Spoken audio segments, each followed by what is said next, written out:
All right, I believe this means we are live. Ladies and gentlemen, boys and girls, tech fans of all shapes and sorts and sizes and persuasions, welcome to another episode of the Monday Morning Tech Chat Show on the SGGQA podcast channel. I'm Juan Carlos Bagnell, aka Some Gadget Guy, the SGG of this. It's the worst podcast name ever, but the QA, that's what I'm standing behind. That's what I'm sticking to. The question and answer is we make this an interactive conversation. We kind of sort out our feels on all the week of tech news that's come before. It's why I like to hold my podcast on a Monday.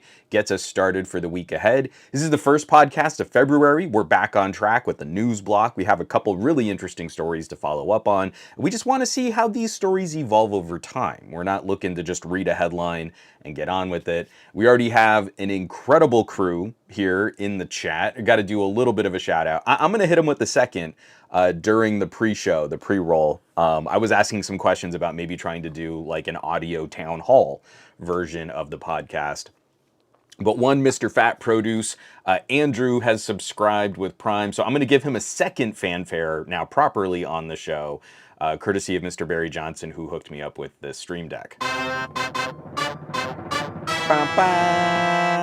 I have no idea where in the fanfare that actually is, but thank you so much for supporting production, for continuing to support the stream and joining these conversations. I greatly appreciate it. So I'm going to try and minimize housekeeping. I'm energized. I'm caffeinated. It's raining like crazy here in Southern California. We've been getting flood warnings. Some of my friends have been talking about evacuation orders.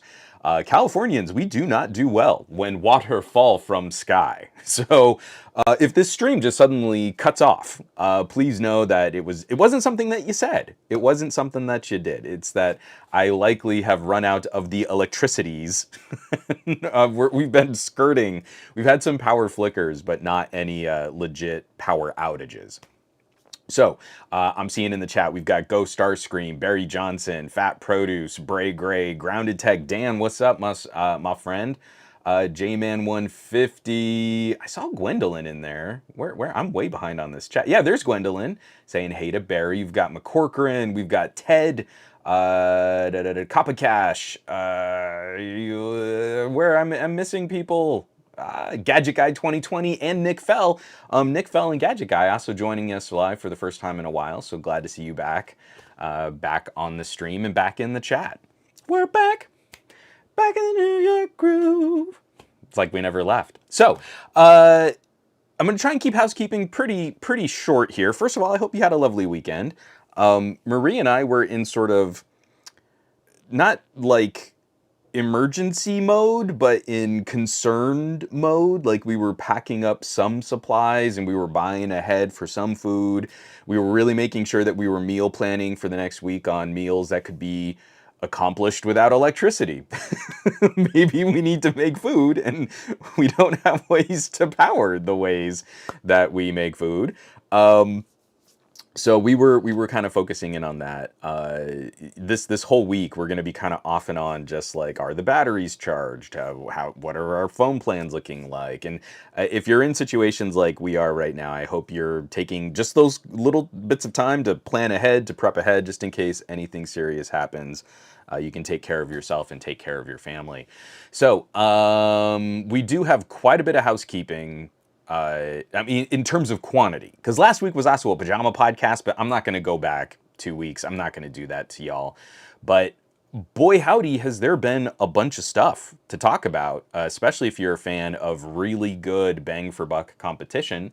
So I'm gonna switch over to screen share here real quick. This is somegadgetguy.com, where I had a video out talking about the OnePlus 12 and what it's like comparing it against the OnePlus 11, which is really not a fair fight. Then I had to reply. There's been this kind of brewing controversy on social media. There have been a couple of Reddit posts and a number of comments on my OnePlus videos talking about the main camera sensor on the OnePlus 12 not being a stacked camera sensor like the OnePlus Open has.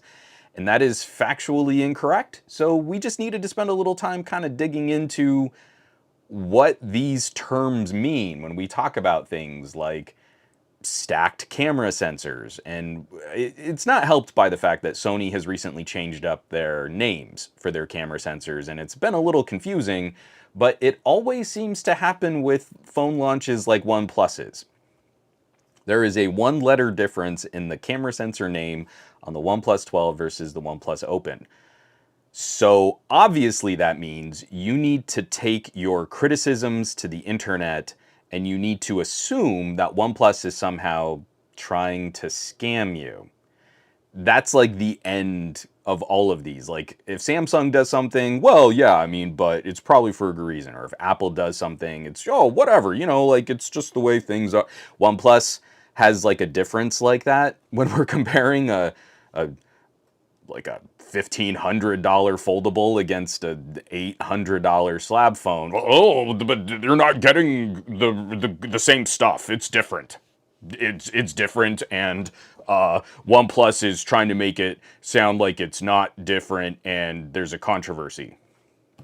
But if you really care about your camera tech, I also finally finished up a longer term review on the Vivo X100 Pro, where to spoil the initial conclusion of this video, I have been using the phone more than I've been reviewing the phone, and that's maybe the highest praise I can give a phone, is that I just want to use it more, and I'm not doing like test shots. I've really just put it into my workflow, and you're seeing all of the B-roll on my channel is now coming from phones. And then, of course, one of the major topics we're going to be talking about this week is the OnePlus 12R. This is also in the Gadget Lab. I've been sitting on this phone as long as I've been using the OnePlus 12. So I feel a little more confident that I can say that this is a review because I've had that phone for a really long time and not been able to talk about it. And then if you're on the Patreon, I just want to tease, I'm working with a few of these mini PC manufacturers like Geekom and Ace Magic and Ace PC. And Ace Magic sent over this beauty. It's the AX16 Pro, kind of a laptop version of their use an old chip but sell it at a great price. So if you're on the Patreon, patreon.com/somegadgetguy, you can get my first impressions on a really interesting tactic to take when it comes to selling a cost-conscious laptop. Right? So like we've got these mini PCs and maybe they use a 2-generation old CPU, but they're being sold fully built, ready to go, and like the price to performance is in really good shape. It's a little more difficult to match that feeling in a laptop where when you have a few extra compromises, like it doesn't matter if your mini PC case feels a little plasticky because it's just going to be on your desk. But a laptop is a little different. So I've got some very, very early thoughts, but there will be a full review out on that laptop, hopefully the end of this week, maybe early next week. Whew, that was housekeeping, folks. We're 9:08 in the AM. I need more emergency conditions around me. Like, we blew through that. This is going to be a good show. I can feel it already. I'm going to take a quick drink of coffee, then look at some of these comments, and then we're going to talk some tech news. Booyah.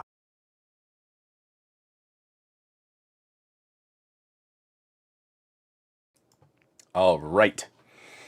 Simon says, Hypno, it's almost like people are being disingenuous to stir up faux controversy. I think I nailed it. When LG left the smartphone scene, I put out a video and I said, the next whipping boy brand is going to be OnePlus. Lots of other smaller smartphone brands get unfair criticism, but there's something special about there was something special about LG, and there is something special about OnePlus in that those labels punched way higher than their market their market adoption. So like, I think at their peak, LG was something like 10 to 13% of the United States smartphone market, right? That's a huge chunk of phones. But something about LG Video scored way higher than that 13% market share. OnePlus is very similar. They have a tiny market share, especially here in the United States, but their search traffic scores way higher. So what does that mean? You're in a very unique position as a tech reviewer where you can inconsistently criticize things on a OnePlus that you would never criticize on a Samsung or on an Apple. And you know those videos are going to score high for search because OnePlus just seems to get tech geeks interested in watching those videos. But then if you're unfair to that brand, you're only going to piss off a tiny little sliver of the market demographic, and you're going to confirm the bias of the much larger demographics of Samsung and Apple owners. So it's this great circular criticism effect. Your videos score high. You can always sort of compare against like the winner phones from Samsung and Apple. And then if OnePlus fans are upset, you're actually going to get more engagement. You're going to get more comments and more shares and more posts on social media if your criticisms of OnePlus are kind of unfair. So I feel like there's a consistent trend in how we approach criticisms of OnePlus. I'm not saying, no, I'm saying the marketing game is kind of rigged. Kava Cash, what? We're done already? McCorcoran saying, housekeeping, yo, what's up? I love it. Grounded Tech, it was going to be OnePlus or Sony. And Sony is actually finding a little bit more kindness in tech reviewers right now. And I think in part because like those videos actually don't score as well.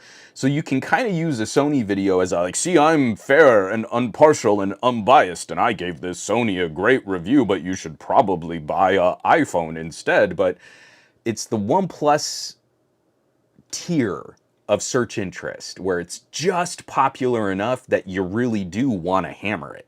You really do want to criticize it. And this year, there really is just no competition. We're going to talk about the OnePlus 12R after we get through the news block, and I'm going to try and keep this momentum going because there are some really interesting news stories happening, but a lot of these are kind of, let's follow up, not like huge breaking news, oh my gosh, mind blown emoji face. So I don't want to get too bogged down in all of that commentary because I'd love to spend some time really talking about the 12R. I also have the OnePlus Buds 3, so we can talk about these a little bit. There will be a proper video review out on those soon too. But I also kind of want to chat, like some of the chat's feelings here about things like the Apple Glasshole Pro Max effect that we're seeing on social media now that people have spent their $4,000 on an Apple mixed reality headset. They have to flex and show people that they spent $4,000 on a headset. Woohoo! Oh, Andrew, Fat Produce, it rubs me the wrong way that the OnePlus 12 is getting criticism for iterative design when the S24 doesn't get the same treatment for being literally barely an upgrade. And the S20 series has been pretty consistent since the S20. So, you know, if we're really being consistent in our criticisms. McCorcoran, Moto is ignored. And I really feel like into next year, I'm going to really try, and I didn't get to spend much time with Moto in 2023, but this year I do want to spend some more time with whatever Edge Plus premium tier phone they have to put out, because like OnePlus, I think Moto is also the other premium tier competitor in the United States that does not get enough attention. And they're putting out phones that are going toe-to-toe with the S24 and S24 Plus in a really interesting way. So I might trade in my Edge Plus 2022, see if I can get any kind of trade-in credit for that, because I know it won't resell for much. That was a phone that I, so I got the review unit, and it was the Verizon model, and my cousin really needed a phone. He's on Verizon, and I'm like, okay, this is a cousin who can't handle like going into a Verizon store and like upgrading a phone that's not on Verizon's network technically, but can support LTE and 5G. So I hooked him up with that phone, and then I went and bought another Moto Edge Plus 2022 because I got it on sale for like 350 bucks brand new. So I don't think I can sell that on Swappa for much. There were so many 2022 Edge Pluses out there at crazy fire sale prices. I think that's one of the few times like I'll get a better deal if I trade it in. So we'll see. I am really anxious to see what Moto is going to do this year here in the United States, because Lenovo's saying we want to be the #3 phone brand in 2027. So we'll see if they can actually pull that off. Dave Burns, congrats on the new phone. I just got my OnePlus 12 and am setting it up. I think you're gonna dig it. Dave was still rocking the OnePlus 9 Pro, and I think you're finally in line for a good upgrade. This is gonna do you right. I think you're really gonna dig this. Oh, and the tech preacher just showed up. What's up, Easy? Nice. And Snorkel, I'm happy with my Edge Plus 2023 so far. Good deal. All right, let me get just one more quick sip of coffee. We're gonna knock out some news. And if you have any news that you want to talk about, you could probably easily sidetrack me in this manic state that I'm in right now. Fair warning.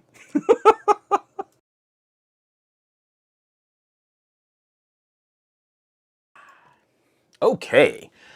First up, this one's quick. It's just the follow-up. We were covering the Google versus Epic case, right? So the judge sided with Epic against Google in a very different kind of trial and in a very different kind of discovery than when Epic was in a lawsuit against Apple.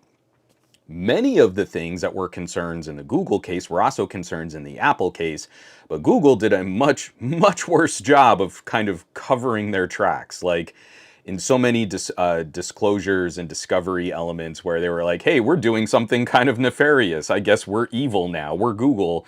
That really worked against them in the Epic case. I'm grossly oversimplifying multiple stories and articles that we went through, but it is not surprising. This is from Reuters, written up by Mike Scarcella. Google asks judge to overturn Epic Games antitrust case. And from the top of the article, Google, in a court filing on Thursday, asked U.S. District Judge James Donato in San Francisco to grant a new trial or issue judgment in its favor in the antitrust lawsuit. The filing said Epic had not presented adequate evidence to support the jury's December verdict that Google's control over its Play Store was anti-competitive. Google said it competes fiercely with Apple over mobile apps and that Epic should not have been allowed to argue otherwise. That's not competition. It's not competition when Apple says it, and it's not competition when Google says it. If your choice is do business with us or leave, you don't have competition. And Google, what kills me here is Google has a much stronger argument where you can sideload other stores. If you want to get your apps from Amazon, I don't know why you would, but you can. I have a number of really great open source apps that I manage through F-Droid. If you forgot about F-Droid, you know, it's kind of a repository mostly focusing on open source software, but free and also free. You know, free as in you don't spend money on it, but also free as in freedom and constitution. You're missing out. My favorite feed reader, RSS feed reader, is on F-Droid. I have some YouTube management apps. There are a number of really great little utilities just homebrewed by developers that are just working on these projects. And now, my favorite photo gallery, Fossify, is also being managed. The very, very first install of Fossify I got directly from GitHub on the APK and sideloaded it, but now I believe they have a contacts app and a dialer also. It's like the old Simple apps, if you remember Simple Gallery Pro. Fossify is a fork of that is maintaining its free and open sourceness. Sorry, I sidetracked myself. Google has a much stronger argument to be made rather than saying, oh, but we compete against Apple. Walled garden versus walled garden is not competition. If you want competition, you need consumers who have access to other choices. It's like saying Comcast competes against Spectrum, but nowhere in the country can you get both in the same address because they have drawn lines on maps so they don't compete against each other. That is anti-competitive. So as much as I prefer the Android aspect of this, I really do feel Google needs to face a market correction and more regulatory scrutiny over the executive level of business practices that are being mandated by the C-suite at this organization. This is an excellent. I don't have any fondness for Epic. I don't feel they're the good guy in this. They're really the only company that has deep enough pockets to even entertain the idea of a lawsuit against Google. So I feel this is going to be an interesting one to watch to see if a judge is going to be swayed by these arguments. And if the judge is, I feel we're in for a rough spot when it comes to legal definitions of competition and the regulatory actions that go into policing massive tech companies in the United States, when we know the EU is going to be taking a much stricter tact on what they define competition to be. Whew. All right, let me take another drink. I'm trying to like lubricate and stay hydrated throughout this, so I'm gonna be interrupting a little bit more frequently to drink coffee and water. So just one second.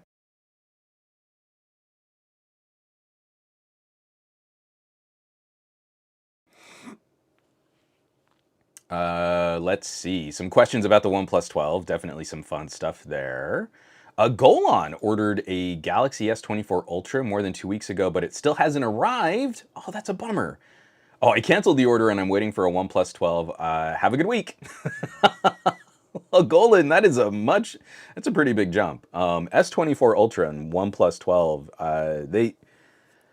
they're very different animals. So, I mean, if you're really into the Note, I think you'll like the OnePlus 12, but there are some productivity features that you'll miss if you give up on the Note.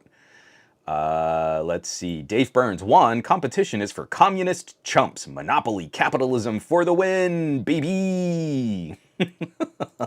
I love that you spelled that phonetically. That's great. Let's see. Nick Gay. Juan, one day I would love for you to explain why Samsung gets treated more harshly by you than Google. They are so egregious, it's not even funny. Their CEO also sucks.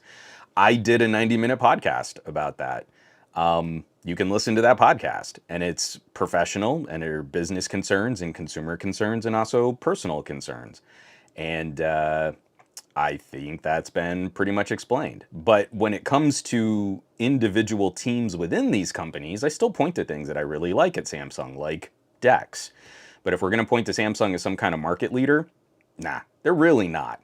And I'm very upset by the fact that they've bought their position through intense spending on marketing and also the pain points that they leverage against tech journalists and reviewers rather than good competition in the market.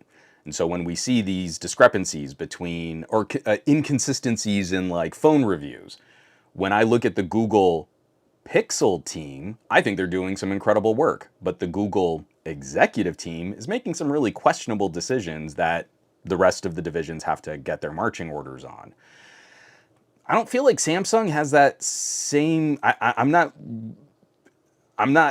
likely to grant them that same amiable consideration when I've had more experiences across the entire Samsung organization that have all been toxic. Like across the board. So, yeah, you can go and listen to 90 minutes of me explaining why this company really does not deserve to have the fandom that it has.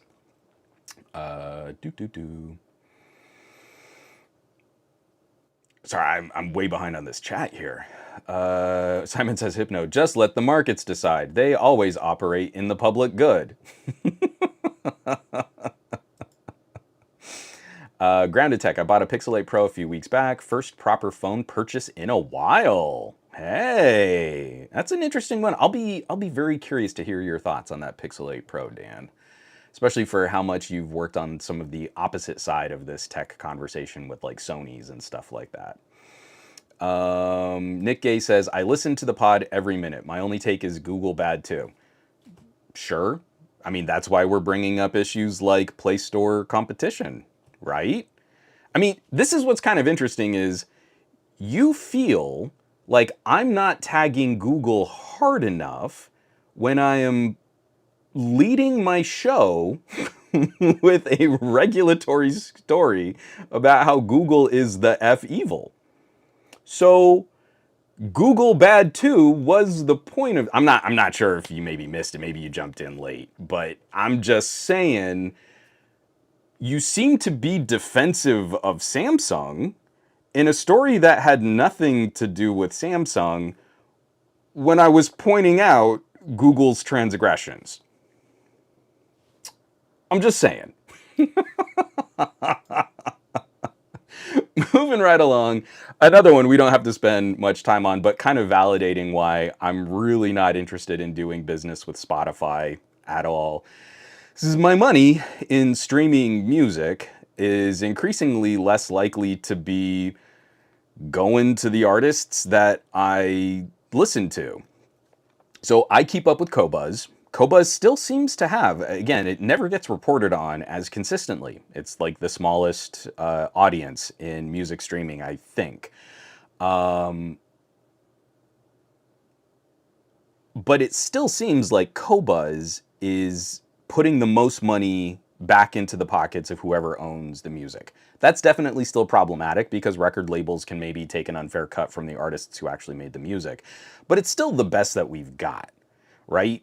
At some point, you need to pay whoever owns the music. And if the artist signed a terrible deal with the record label, that's unfortunate. But that money, I feel my money should be going more directly to the artists that I enjoy and the artists that I listen to. I don't feel that my money to listen to music, which is primarily what I would use these services for, should be going to podcasters. And so when I say I feel like Spotify is working a really unfair deal because I have to believe the majority of the users on Spotify are using Spotify for music. But then we see these headlines like, controversial podcast host Joe Rogan reaches new deal with Spotify, reportedly worth up to $250 million. So this is actually, I caught this first. I shared this link to myself, but it's an Associated Press story. It's an AP story, but it was posted by NBC Washington. Spotify announced the renewal deal in a post on the company's corporate blog on Friday. Under a prior multi-million-dollar deal, the Joe Rogan Experience has been a Spotify exclusive since 2020. Wall Street Journal first reported the new deal on Friday, estimated that the new contract was worth as much as $250 million over its multi-year term. Cited unnamed people familiar with the matter, the pact involves an upfront minimum guarantee in addition to revenue sharing agreement based on ad sales, the newspaper reported. So that's a lot of money. That's a lot of money that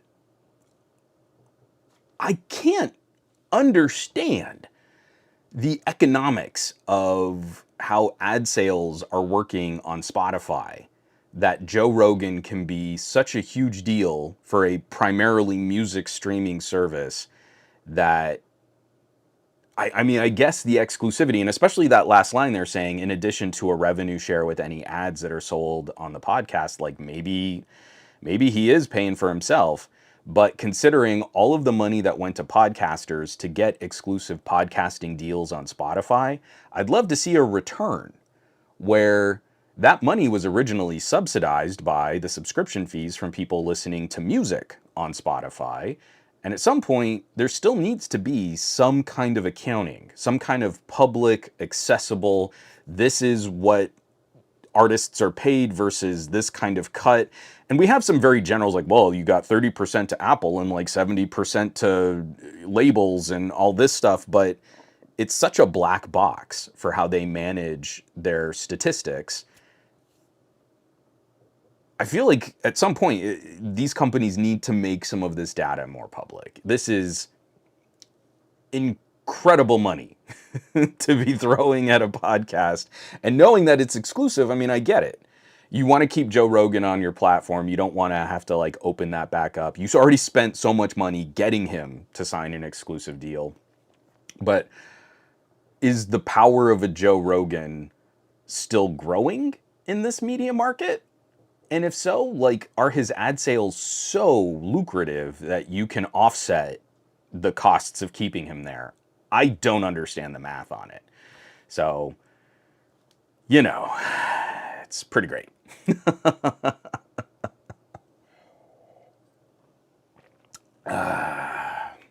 Dr. Claw, smelling and impoopification coming soon.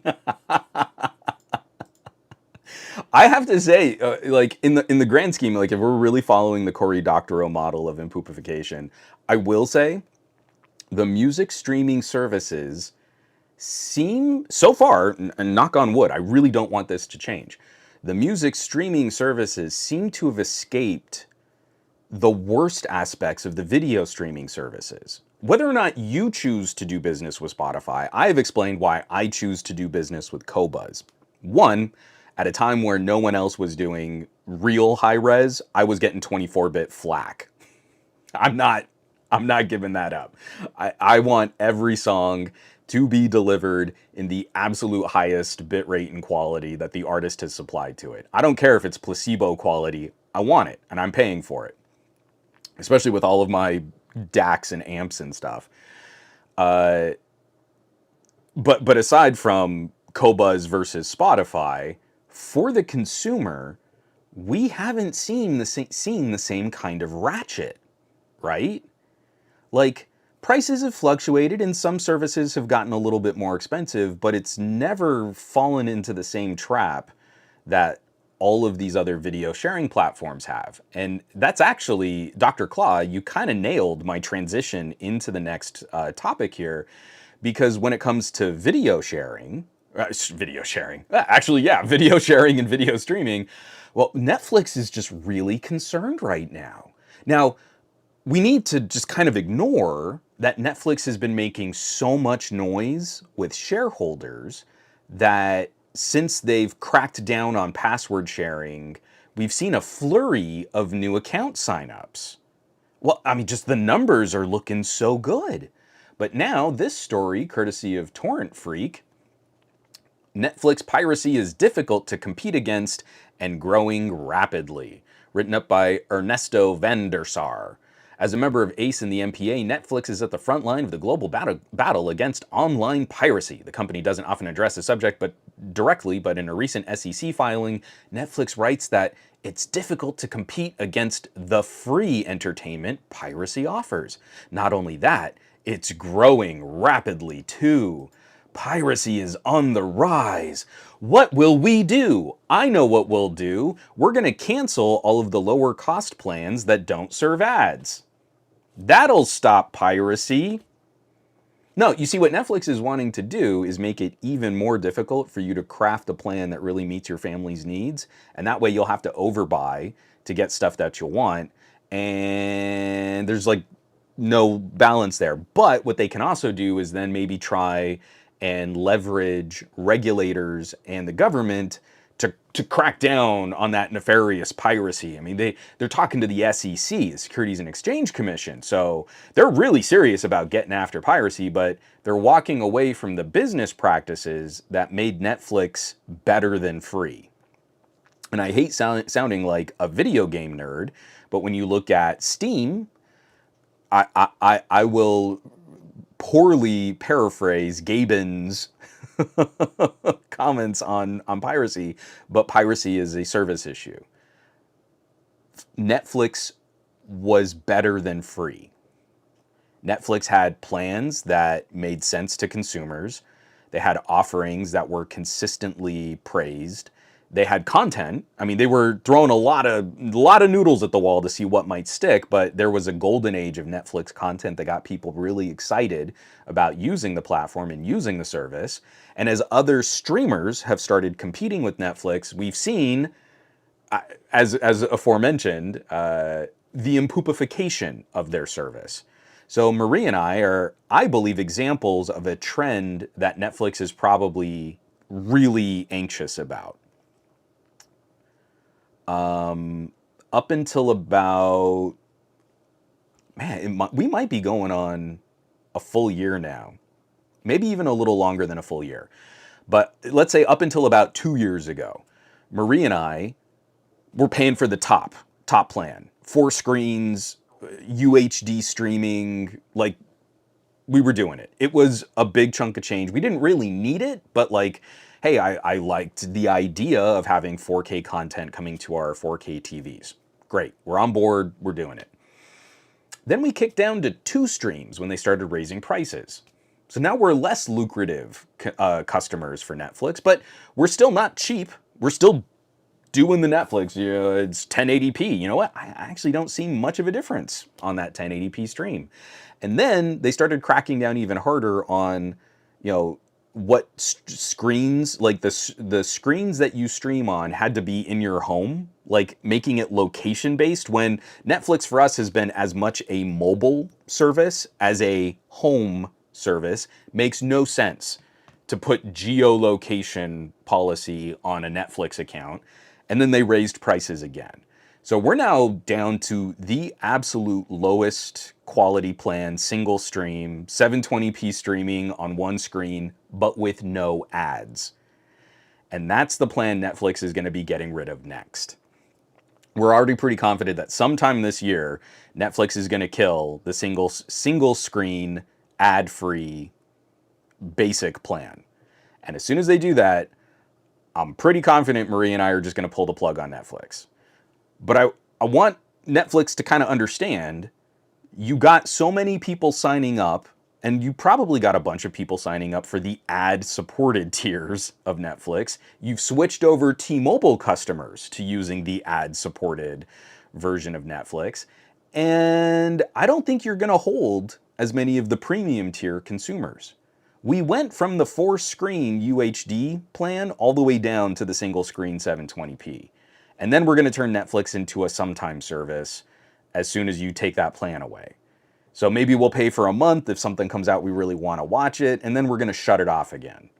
This is what we're doing with everything now. The only plan that we've kept as a consistent is Disney Plus, and they just jacked our rates again on Disney Plus. So this next year, we're probably going to look at, can we go month to month, or do I just need to buy Disney movies again, or check them out from the library? Like, this is getting silly, trying to keep up with all these subscriptions. So it's just kind of interesting going from like the Spotify model, which I think is still kind of toxic for artists. We haven't seen Spotify gouge consumers like that. If Netflix wants us to stay, they need to acknowledge that there are three tier decisions to make for what Netflix offers. Netflix is telling us that there is a monetary value for number of screens, for the resolution that you stream at, and whether or not you can suffer through stupid ads on your streaming platform.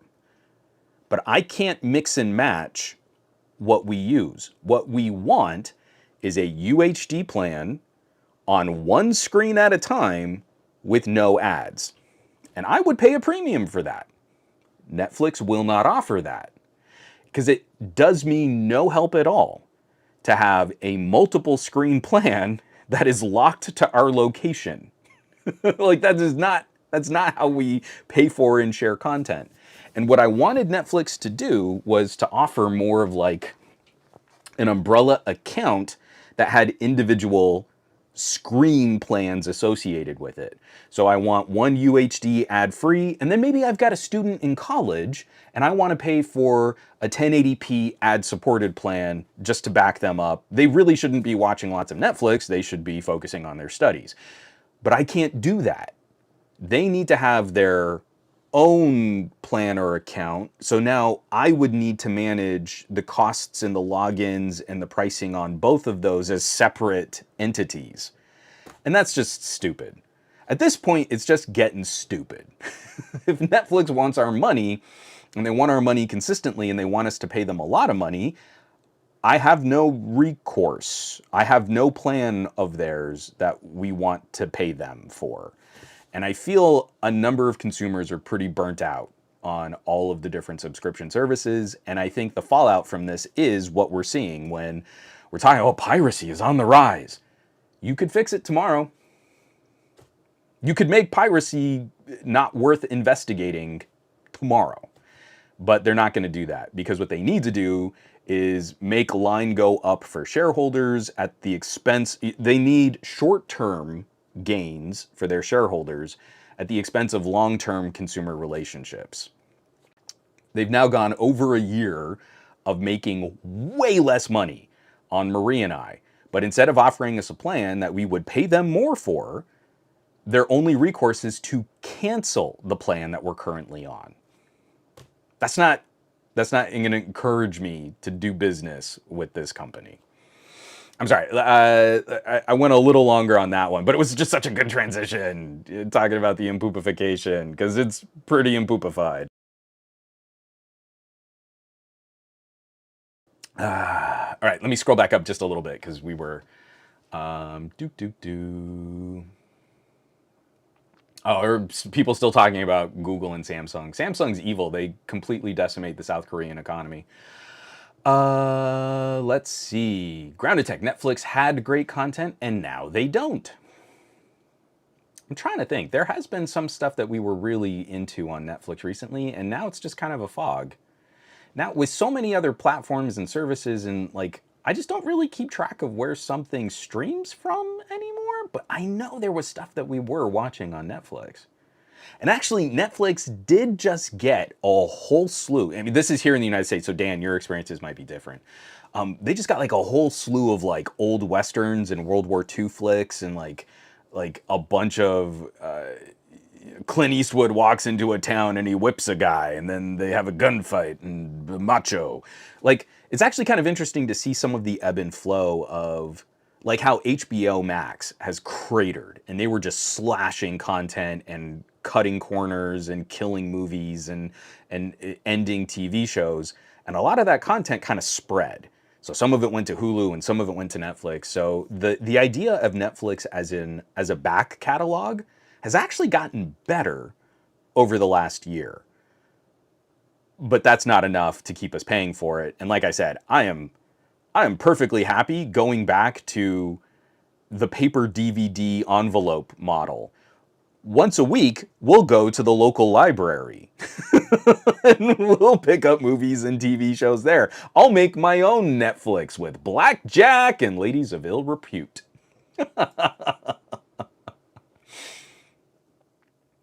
GoStar Stream is Steam starting to do the DRM crap stuff now, though? Steam is not.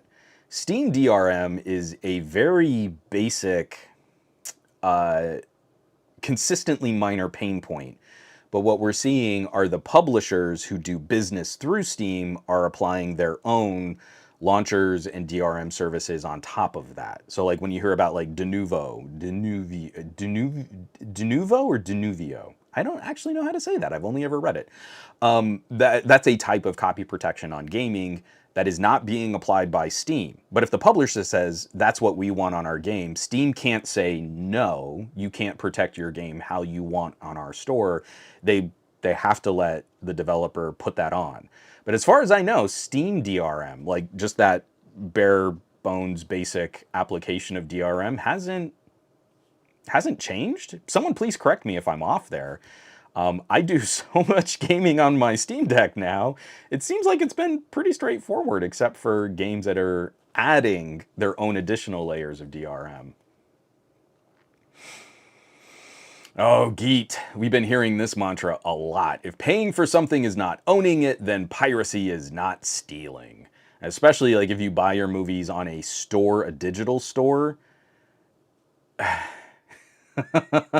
It's not great if they lose the license and then your purchase disappears.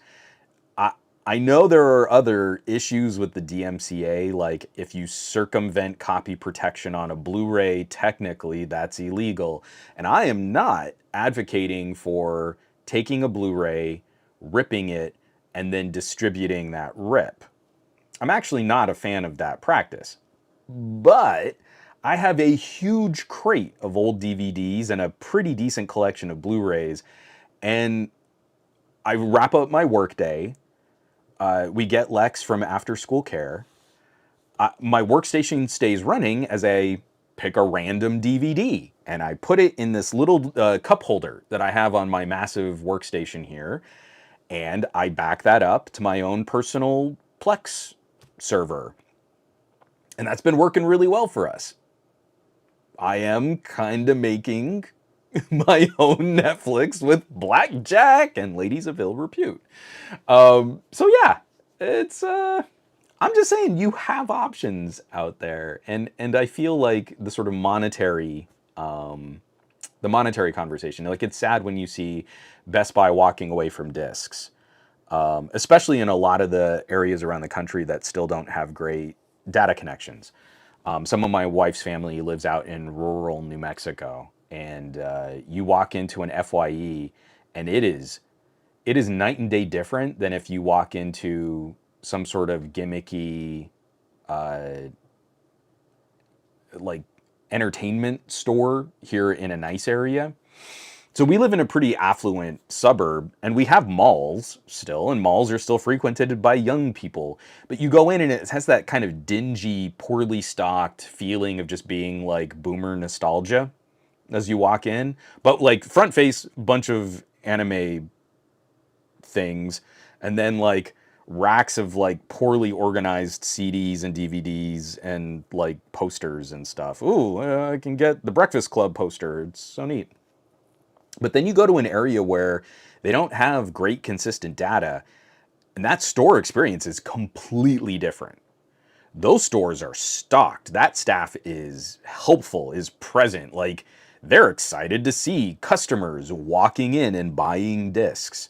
So it is a little sad that like Best Buy has decided to walk away from that market, because I kind of feel like the 4K Blu-ray might be the last true physical standard that we see for movies. It might be the vinyl of movies, and you can get. So I'm going through right now the discs that we're backing up right now. A while ago, come on. A while ago, we got the Harry Potter collection as Lex was just starting to read the first book. And so I've been going through and backing up these 4K Blu-rays. The Blu-ray looks better. It's not revolutionary difference, but when we would watch the stream, what was it? It was on, I think it was on HBO Max. That was the streaming service that had the Harry Potter films. I don't know if it still does. They looked good, but like you put in the Blu-ray and it's really difficult for me to explain because I'm not like an AV TV reviewer guy. But the fidelity of the image, down to things like the film grain. You look at it and you're like, oh, well, it's kind of noisy and grainy. And you're like, yeah, because that's what film does. You got all of these really crunchy, great, low light shots. It's a dark fantasy for kids, right? Walking around this haunted mansion castle thing and going out into the forest to find spirits and unicorns. And the night shots should look kind of messy and grainy. But because they're not smeared with this compression layer that you have to compress the video signal as you send it out over a stream, there's so much more clarity. the fine details on the screen that you're watching this on, it just looks better. And as soon as you kind of tune your eye for, it's like when you tune your ear for higher res and higher fidelity, right? You've been listening to just open ear sport earbuds and everything sounds kind of great. And then you really start listening on nice cans. You hear like depth and space and clarity and detail and all this stuff. And I think the same thing kind of happens when you switch from streaming a movie to watching it on a disc. It looks better, it's less compressed, and there is visual information that we've been missing in this streaming conversion. As more and more people have been getting nicer TVs, it does kind of make sense to look at a home theater setup as a solution that you would want to feed it a better data signal. Just like with audiophile gear, I wanted to feed my amps and DACs a better audio signal, so I did business with Qobuz. Well, with video, I'm back to collecting discs. And especially even for older, grimier movies, like, what did I just pick up? Ballet dancers in Black Swan. I stuck the landing. So I picked up Black Swan. Black Swan, it was largely shot 16 millimeter. It is such a dirty film grain, but it contributes to the unease of the feeling of the movie. And you kind of lose some of that when you stream it. And that kind of makes me sad. I'm not going to be one of these guys who are like, oh, these kids and they watch movies on their phones. Yeah, I do too. But there is something to be said for fidelity in the image that you're trying to consume.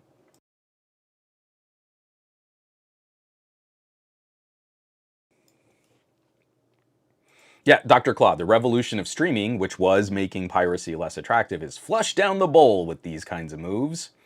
Snorkel. Not flicks. Am I right? High five.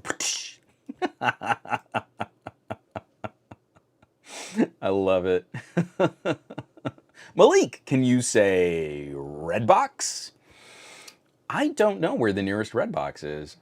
When we were living across town, the CVS had 2 Redbox kiosks out in front of it, so we could usually pick up something specific there. I don't know, man. Like, I look at Netflix's plan, and I know they're going to cut the legs out from under us, and I shouldn't be sad about their mail-in service having ended. We should have progressed beyond getting an envelope with a DVD in the mail. Netflix got us there. And now I'm kind of like, well, I'd rather pay for that. I'd rather plan ahead, have a hierarchy, like a list of movies and TV shows that we want to watch, and then it would be like exciting getting something in the mail again. And I shouldn't want that, but I kind of want that. From Ken X, any recommendations for a DVD-R? I've heard a lot of the newer hardware now blocks recording. I, on the stream publicly, can't point you in the direction of those conversations directly. I can say I am using, what is this, a 3-year-old LG Ultra HD Blu-ray burner. But I can't really contribute much more than that. I have never burned a disc, a Blu-ray. I haven't burned a DVD in like maybe 10 years. But yeah, I did overbuy for this Ultra HD Blu-ray drive, and it's pretty nice. I really do kind of dig it.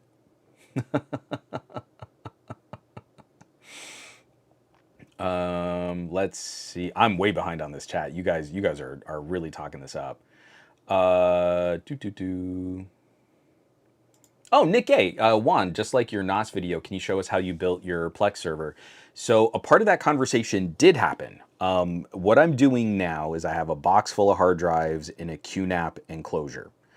But my QNAP is older and it didn't have hardware transcoding. So what I did is I took one of those little Geekom mini PCs, and I have a video on my channel. We did talk about this. So now that's a Windows machine where I've mapped the network drive as a drive letter on the Windows machine, and then I just tell the Plex server, go look for content over on this drive letter.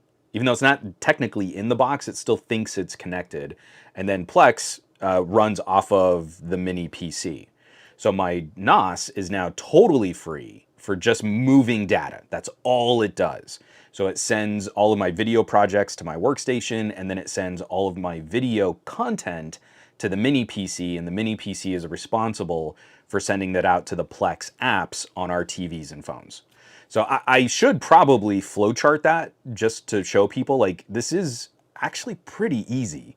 And you don't have to overbuy a NOS just to get one better capability like hardware transcoding. If you want, you can set up like a little mini home server, and those are stupid cheap now. The mini PCs that you need to run something like that are very inexpensive. But on top of that, when things change, let's say I do want some kind of crazy power capability in a home server, I don't have to rebuy a NOS. I yank out the mini PC, reinstall Plex server on a new mini PC, and let that take over. So the box of hard drives stays exactly the same. It's a little complicated in routing it all, and you really do want to have a good router, like especially running Ethernet cables so that you get consistent throughput. But once you set it up and once you run it, it's just really nice. Like, I don't want to go back to looking for things on streaming services. Oh, DTNL. Since most of my media consumption is passive, it's background noise. I don't notice much difference, but the math checks out. I'll check it out. And again, it's more, if you're just streaming to have stuff on in the background, this is the same thing. It's just like with music. Most of the time I'm listening to music, it is background noise for another activity. But when I want to listen to music as the primary activity, I want the fidelity. Most of the time I have a movie going, it's just like you're saying, it's like a TV show. Like I rewatched Parks and Rec recently. It's just background noise. I wasn't focusing on it. I don't care if it's the highest fidelity for a television sitcom. But when I sit down and I want to watch The Wrestler, I want to see that film grain. The Wrestler is dirty and grimy. Also shot, I think 16 millimeter, Super 16. And you blow that up on a nice 4K TV, I want that griminess in the frame. The movie looks wrong if it's clean. Here, let me hide this right now. Oh, and some people are talking about old westerns. So if you have not seen The Big Country, starring Gregory Peck, one, it's a brilliant conversation about toxic masculinity before we had phrases like toxic masculinity. Gregory Peck just comes in and schools everyone in this tiny western town about what it means to be a man. And that is not a manly pursuit, and we should not be puffing our chests out and appealing to our lower base selves. It's incredible. Like, decades before we confronted this in like media and pop culture, Gregory Peck's out there like, but you should be a man with honor and dignity. I love it so much. Like, we've never evolved out of this conversation. People try and act like woke is some new thing. You haven't been watching Gregory Peck movies from the 50s.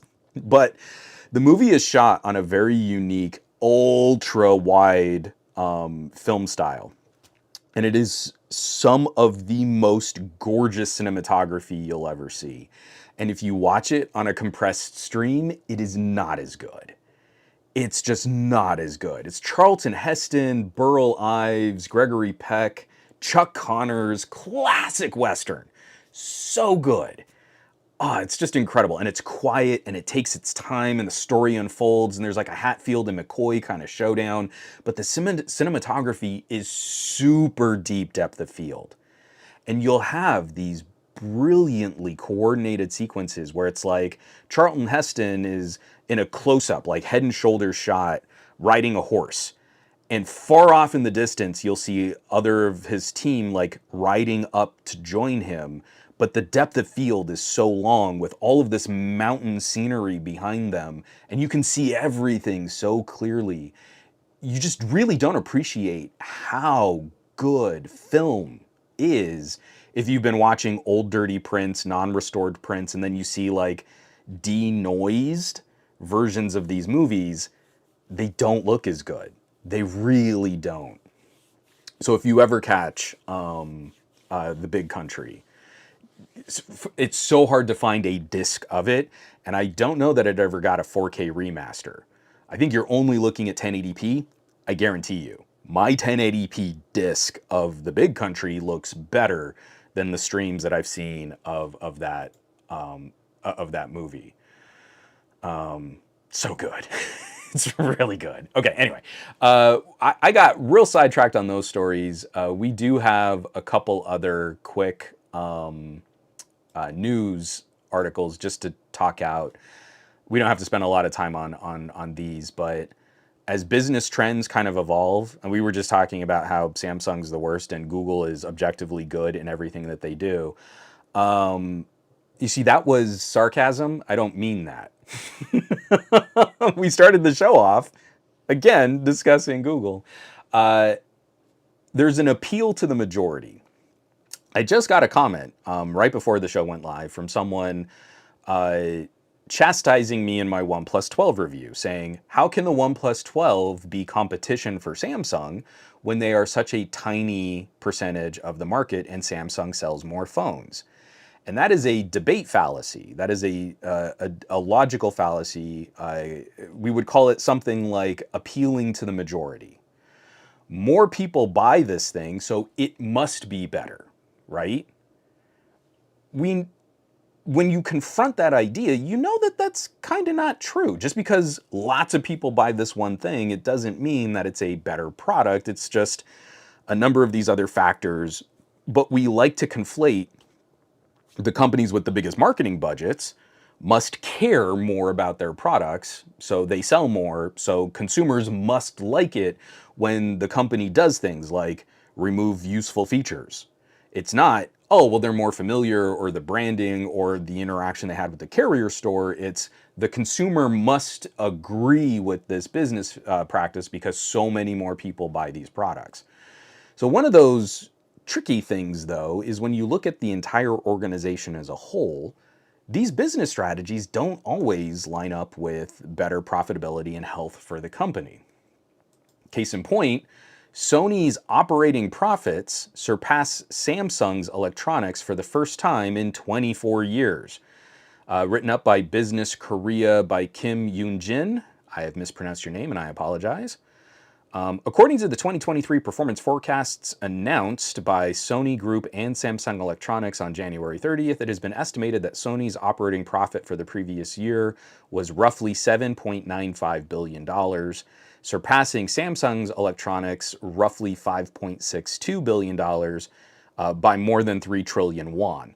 This marks the first time in 24 years since 1999 that Samsung Electronics operating profit has lagged behind Sony. That is a very complicated examination of business practices, but I think it's telling that Sony's moves to streamline some of their company's offerings, focus on a couple of core demographics where they crush, like game consoles and cameras, and also really focusing on regional demographics. Like the Xperia is not a global phone. And people will say, well, but so few people buy Xperias. Sony still sells phones. But they make batches of phones, and those phones sell out like crazy in Japan and in China. So those phones, they're not moving a lot of them, but they're keeping a pretty high profitability on every phone that they sell. Samsung recently has had a lot of struggles in the semiconductor industry, and they're burning billions of dollars a year to try and catch up on their silicon. Well, Sony also operates a semiconductor industry unto themselves, and they're mass producing camera sensors that are crushing across the board. So when we look at like, hey, playing to your strengths versus trying to do a little of everything but poorly, and we would use a phrase like jack of all trades, right? A master of none. Is that what Samsung has become? Is that the South Korean style? I forget. There was like another company where people would say that about that company a lot. I don't know. It's kind of escaped my brain right now. But Sony has been taking this harder targeted focus on really trying to accomplish a few things really well. Samsung's overhead is getting higher and higher and higher, and they're not performing. It is great that we see this sudden surge in Galaxy S series sales right at the phone launch, but we don't see that sales sustain. And we know that one of the primary reasons that there is such a sharp spike right during the pre-order is because of the pre-order and trade-in deals. But those all have to be subsidized. Samsung, even when their trade-in deals aren't great, they're still giving you more money back from the phone. So that eats into the profitability of every Galaxy S that they sell. They're hoping that you'll stick with Galaxy. They're desperate that you don't leave for iPhone. But that doesn't mean they're making more money on every phone that they sell. So this is absolutely a trend to watch over this next year because Samsung is going to be investing more money in AI. They have to pour money into their silicon industry to kind of catch up on their chip fab. And this is coming at a really precious time where we're seeing China start to execute really well on years older designs.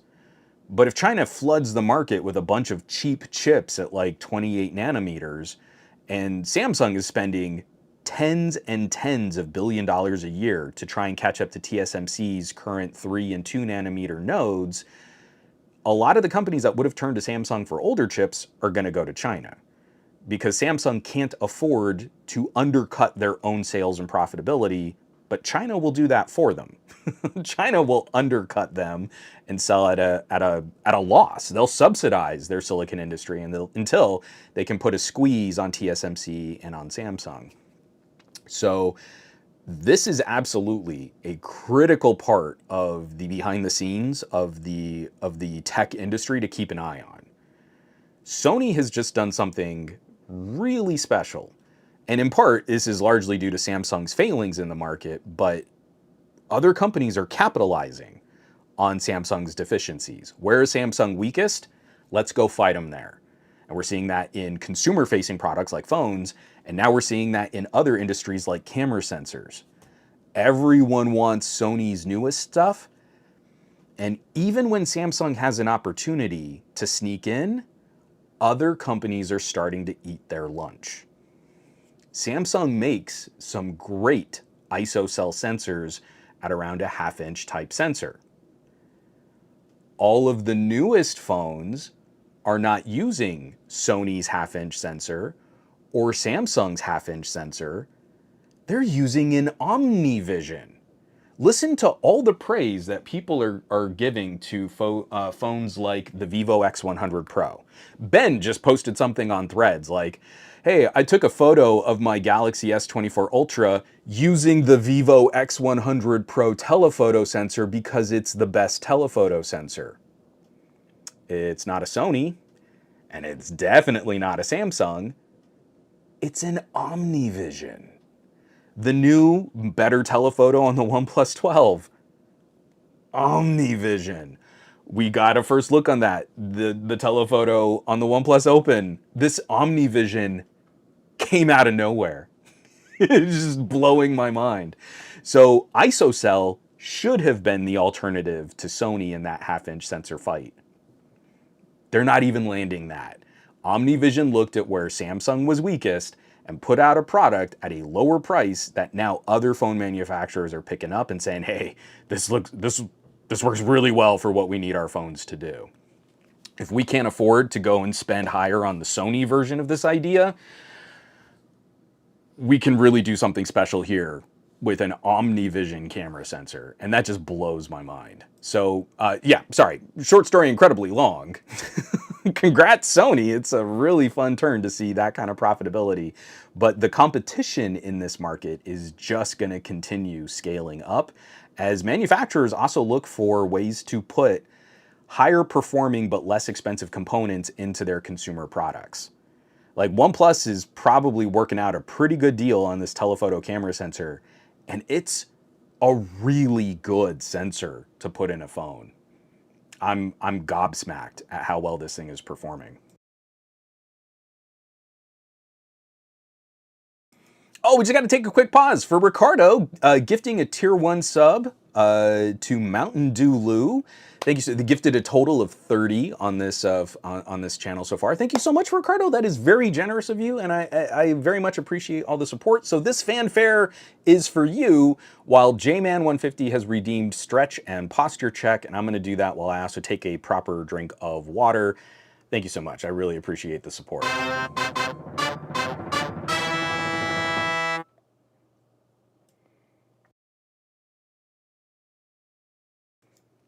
All right. Yeah, that was very generous of you. Thank you. I really appreciate that. We were talking about semiconductor stuff.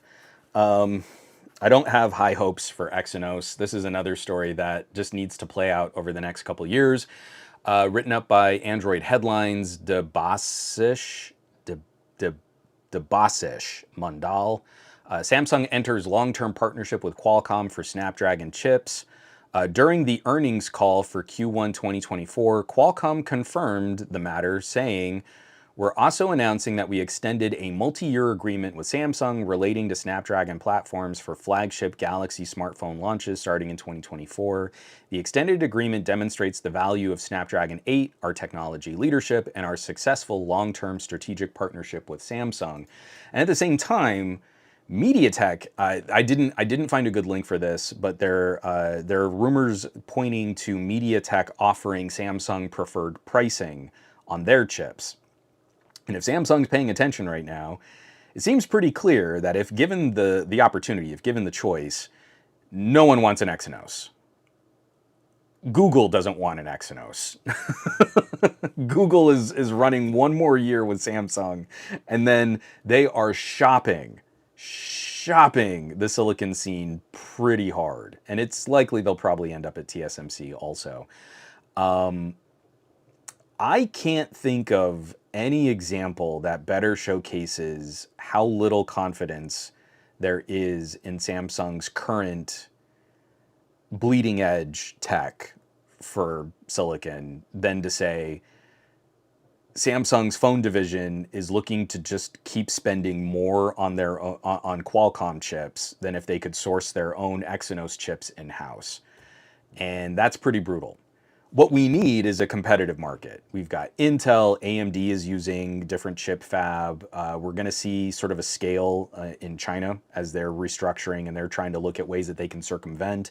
There was a company that just came out and said that they had a new process for like getting down into the angstroms size. You know, like when we get to like 1.8 nanometers, you start using different scales of measurement for how small these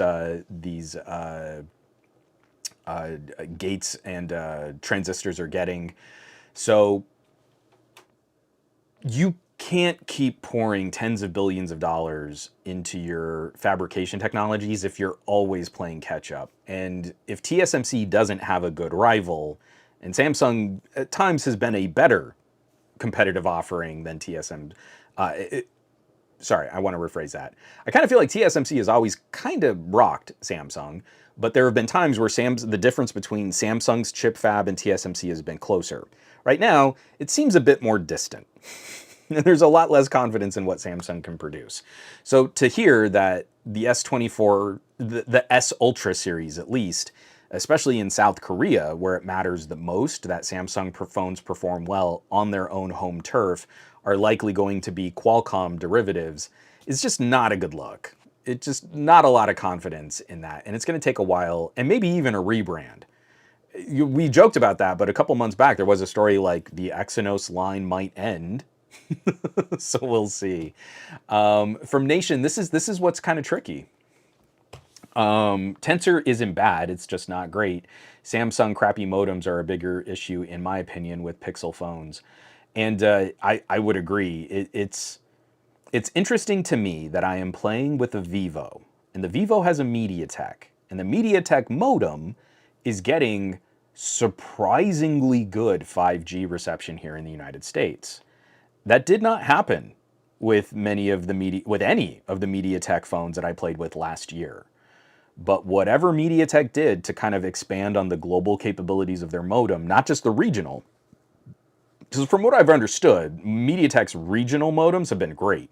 But once you start looking at like, hey, I got this phone in this region and it doesn't really perform well in this other region, that seems to have been the biggest change, the biggest hook.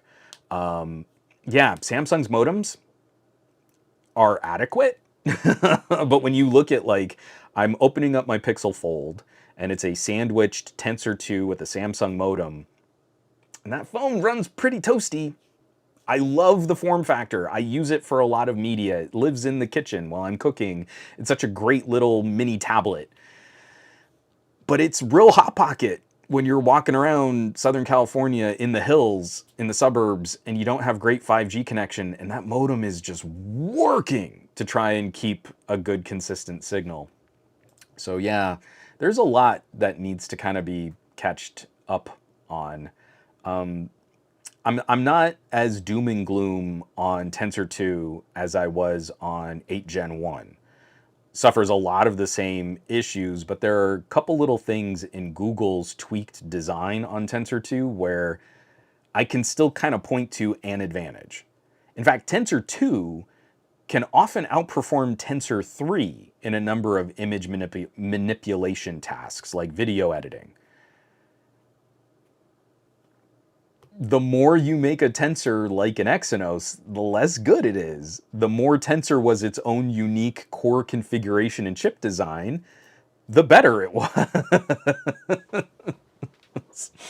So yeah, it's pretty great.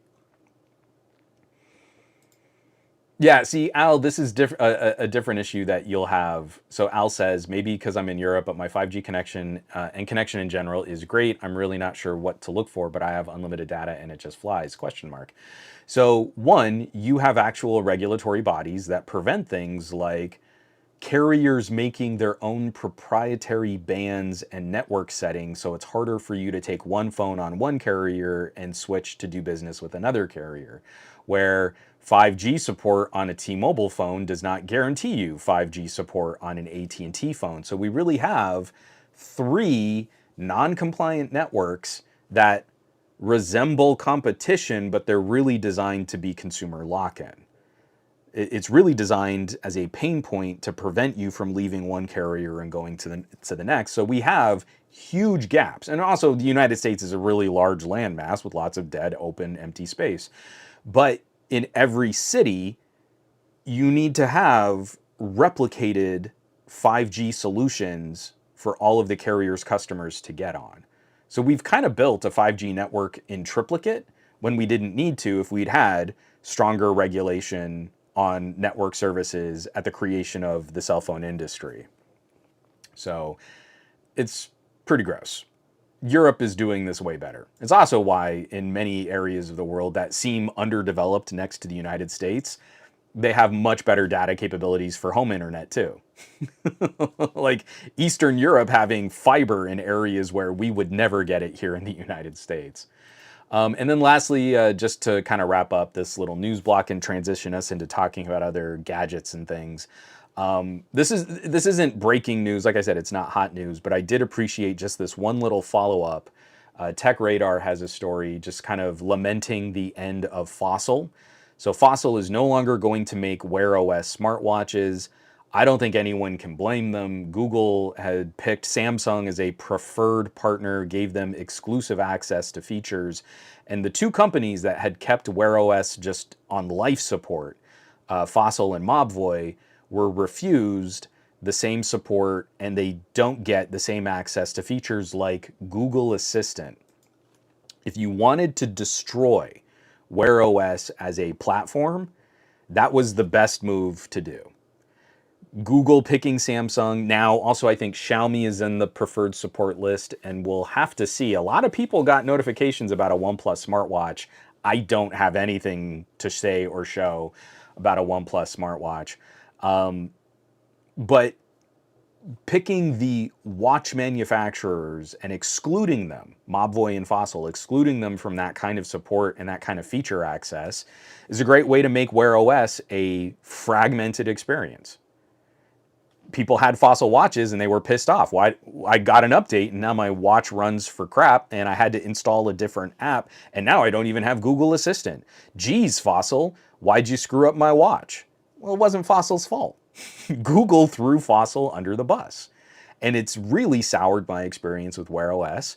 And as soon as I can get any other watch that will give me speech to text transcription so I can reply to messages on my wrist, I'm going to leave. If anyone has a suggestion, I don't care about a notification showing up on my watch if I then have to pick up my phone. While I'm using my watch, I want to reply directly on the watch, and I'm not talking canned responses or finger swiping to write. I want to talk at my wrist and have a message show up on someone else's phone. If someone has a solution for that, I'm gone. Please drop some comments. Like the Pixel Watch is fine. It's fine. I still love my Tick watch. This is what I wear on most days. And if this shows up on like an Amazfit, I'm gonna go to the Amazfit. Give me an RTOS with better battery life any day of the week. And I'm there. But the one thing that I did want to add from this Tech Radar story that I felt was important was they did commit to the most recent generations of Fossil watches will still continue to get some kind of software support, quote, for the next few years. So I don't know how much they'll actually throw at these watches, but Fossil is saying they will make a commitment that as they exit the Wear OS scene, that it's not that they're just going to completely pull the plug. Hopefully the watches that are out there, a very small percentage of smartwatches, but the watches that are out there will still get some kind of feature improvement, bug fixes, patches, and security updates, and hopefully run that commitment through the next year or two. So if you have a Fossil watch, a recent Fossil watch, hopefully you still see some kind of support, some kind of attention. The move that I really hope to see Fossil take is to continue their hybrid line, because the current Fossil hybrid is actually a really nice watch. I haven't spent a lot of time with it. There was a Fossil store in the mall and I got to play with one. But the new hybrid is like an e-paper Pebble-like screen. So it gets great battery life and it has a lot of these like daily step tracking kinds of features. I love that it's a different screen technology than my phone. It's actually a really nice option. So I hope we see Fossil continue with that. It's not a smart watch, but it's a really good fitness lifestyle companion device. And I think that would be a really, really good play for them because they are a watch company and you don't want to completely leave the idea of a wearable behind just because Google soured your relationship. But that would be a good play for them. I would really like to see that. But I should maybe try and pick up a Fossil hybrid and actually spend some time with it. I'm just really reluctant to spend a lot of money on accessories that I know won't be daily driver for me because of like one little omission. The Pebble had incredible speech to text. The Qualcomm Talk from like, was it 10 years ago? Was the Qualcomm Talk 10 years ago? Qualcomm made their own specialty smartwatch with a special screen technology that got like 7 days of battery life. And even that watch had speech to text transcription to reply to text messages. But like the Pebble did it really well. The Qualcomm Talk did it really well. The Focals by North are still the best solution I've ever played with for getting a notification. I'd click the ring, say the reply, send it, and it was so immediate. And it was just like all at eye level. And I was done. That interaction was finished. I miss that so much. I'm trying to think. Oh, and old LG headphones. Old LG Tone neckband headphones. You would click a little button. You would get a notification alert. You'd click a button on the headphones.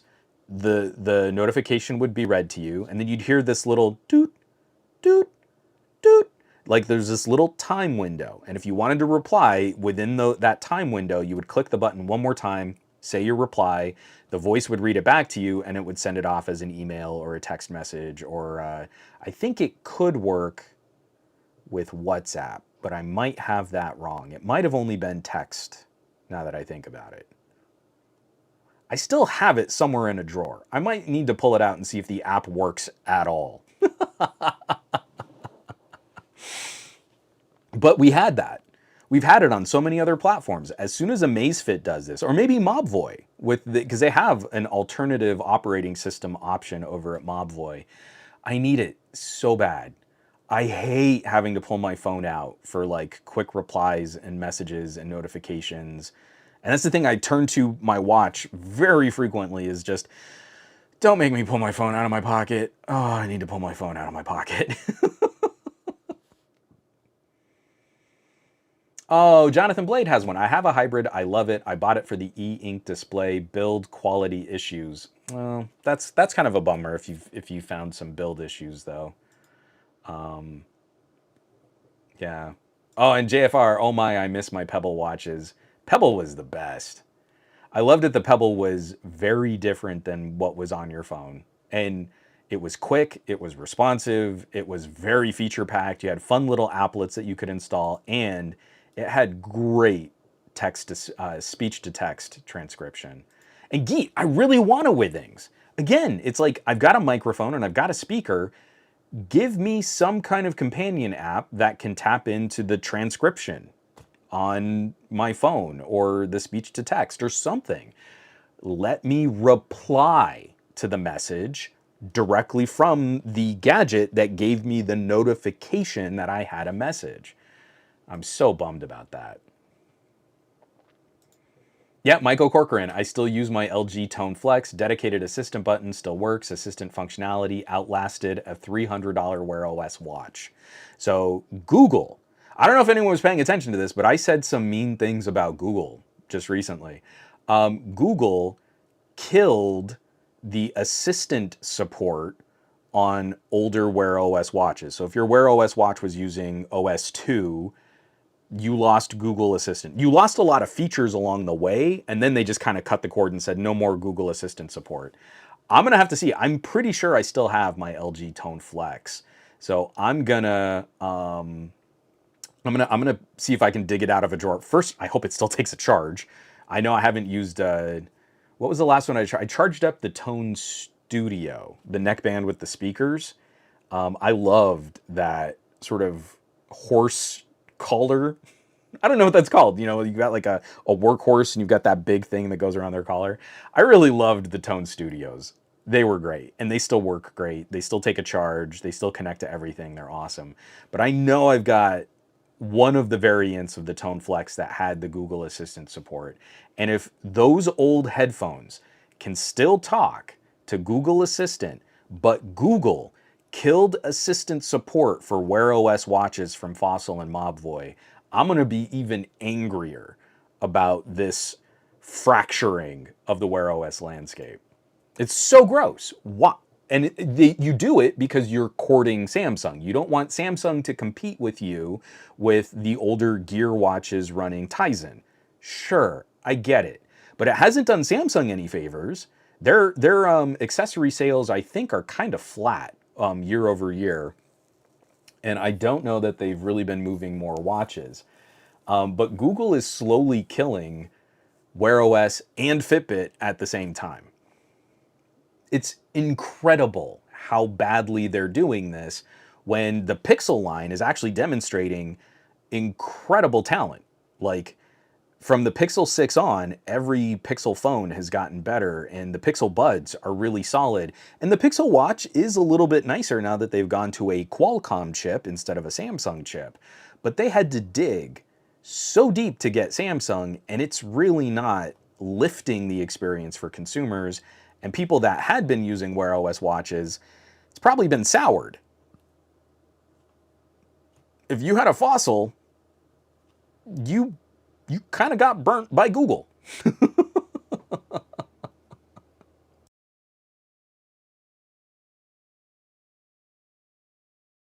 All right.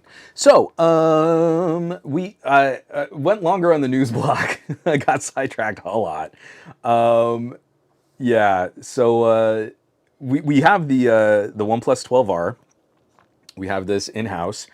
I don't know how much I really want to comment on what was the sort of Apple mixed reality effect. I I've read through a number of reviews. I really haven't watched a lot of videos, but I'm getting a little tired of the reaction to reviews being like, "Oh, well, I thought they brought up some fair criticisms," or you'll see in a review like a really lazy line like, "Well, obviously this is better than a Quest." And I really wish those types of comments were qualified better. Because better how?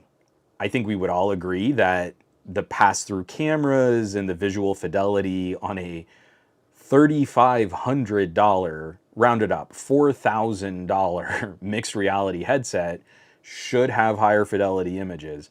But when a Quest is 1/7, 1/6 the cost of an Apple mixed reality headset, I don't think that's significant praise. And so I feel like we're watching a game play out. We're watching a strategy from these tech reviewers and tech journalists that have cozy access to Apple in how milquetoast these reactions and responses have been. These are people that are trying to find the line where they won't upset Apple PR. We're seeing a lot of, yeah, this is kind of, here's an example of something that you can do. You can set a timer and have the timer float above your pasta. You're like, okay, that's cool. But Apple was promising us AR. I mean, Tim Cook went out on stage and said, augmented reality is a profound technology. And what we have is a new mixed reality headset. It's inside out VR with some kind of video pass through. And I don't see what it brings to the table for someone to make kind of an offhand remark that, oh, well, it's definitely better than a Quest. A Quest is a purpose-built mixed reality headset with a primary activity being gaming and a lot of secondary activities being VR and work and other types of hand tracking. I really want to pick up a Quest and try. They've got a piano teaching app, and I just want to see how good it is. Jeff Kanata was actually really praising this a couple months back on DLC, on the DLC podcast. But you know, the Quest maps your hands and your fingers, and then you look down at a keyboard, and especially if you can plug in with MIDI, it then gives you like Rock Band style lines that line up with your keyboard so that you can learn how to play the piano. I really want that. That sounds really cool. And I can get that at a cost that is much, much lower than what the Apple mixed reality headset is going to sell for. You can't say a VR headset is better and then criticize all the things that make it different, like the eyesight and the emoji video FaceTime calling, where it turns into a weird Polar Express animation of your face. That was a capability that Apple made a big deal about, but it doesn't work. You don't want to use that. And it's contributing significantly to the cost of the headset. So all the things that are the Apple differentiators are kind of the worst aspects of this new mixed reality headset. And then you get these people that are like, oh, I just hate those bulky controllers that those other VR headsets make you use. But there's no gaming on an Apple headset. And what do they do as soon as they want to get work done? They pair it to a keyboard and mouse or a keyboard and trackpad. So yeah, you don't have bulky controllers that are incredible, fine-tuned pointing and gaming devices that accomplish very precise interactions with the content that you interact with. You have specific hand gestures that need to be accomplished in a window of space. And then if you really want to be productive, you've got to pair other accessories with it, like a keyboard and mouse. So my reactions to the Vision Pro have been my reactions to the Vision Pro reviews have been very sardonic. I feel like what we're seeing is a group of people that monetize Apple traffic significantly and have cozy relationships with Apple PR working right up to the line that they can manage to say, it's the promise of what's to come. It's the promise of the future. But these were the same people that have largely avoided the VR scene, that don't spend a lot of time or any significant time looking at VR gear, VR applications, VR games, but have been promising us an Apple AR revolution since the launch of Google Glass. And if we believe these people, these types of tech journalists and tech commentators, Apple has been working on AR for years before Google Glass was a thing. According to them, we have patents going back to like 2006. And Steve Jobs said, I want to make, a visor, I want to make video like headphones. Oh, I mean, even Steve Jobs knew the future was going to be AR and VR and all this really cool stuff. I mean, Apple, if anyone's going to do it right, Apple's going to do it right, except Apple did exactly the same thing that every other VR headset has done, only they have nothing for you to do on it. So they haven't even brought any new other than the things that are currently getting mocked by the reviewers who are the coziest with Apple. Someone's looking you in the eye and they see this weird animated version of your face through this cloudy plastic lenticular lens faceplate. It doesn't look like you. It looks like a weird creepy animation of you in fog. It doesn't look like what they showed in their reveal, where it's this like pristine vision of your eyes poking through this headset. That's not what you get. Apple kind of misrepresented the performance of their product looking at these demos. So I'm not impressed. 4 years ago, we saw the HoloLens 2. And the HoloLens 2 had open optics. So it's not a screen with pass-through cameras. It's these open optics, and you have a smaller field of view, but the AR works through what you're really seeing. It's like the light going through a lens. Well, what did the HoloLens 2 bring? All of this hand tracking and like these pinch gestures. When you want to select something, you kind of pinch on it. And you had a better sort of keyboard and typing experience, but really you probably would want to connect a proper typing mouse keyboard setup to the device. 4 years ago, Apple can't give us good pass-through AR. It's a mixed reality headset. And a lot of their solutions are the same things that we've already seen from HoloLens. I don't see what's really new here. And I said that during the reveal, and I had a whole bunch of techies, some of them are friends of mine, but have cozy relationships with Apple, calling me out like, oh, but you didn't even get to try it, and you don't know what you're talking about, and Apple's gonna do this, and I got to try it, and it's totally different than HoloLens, except that it's not.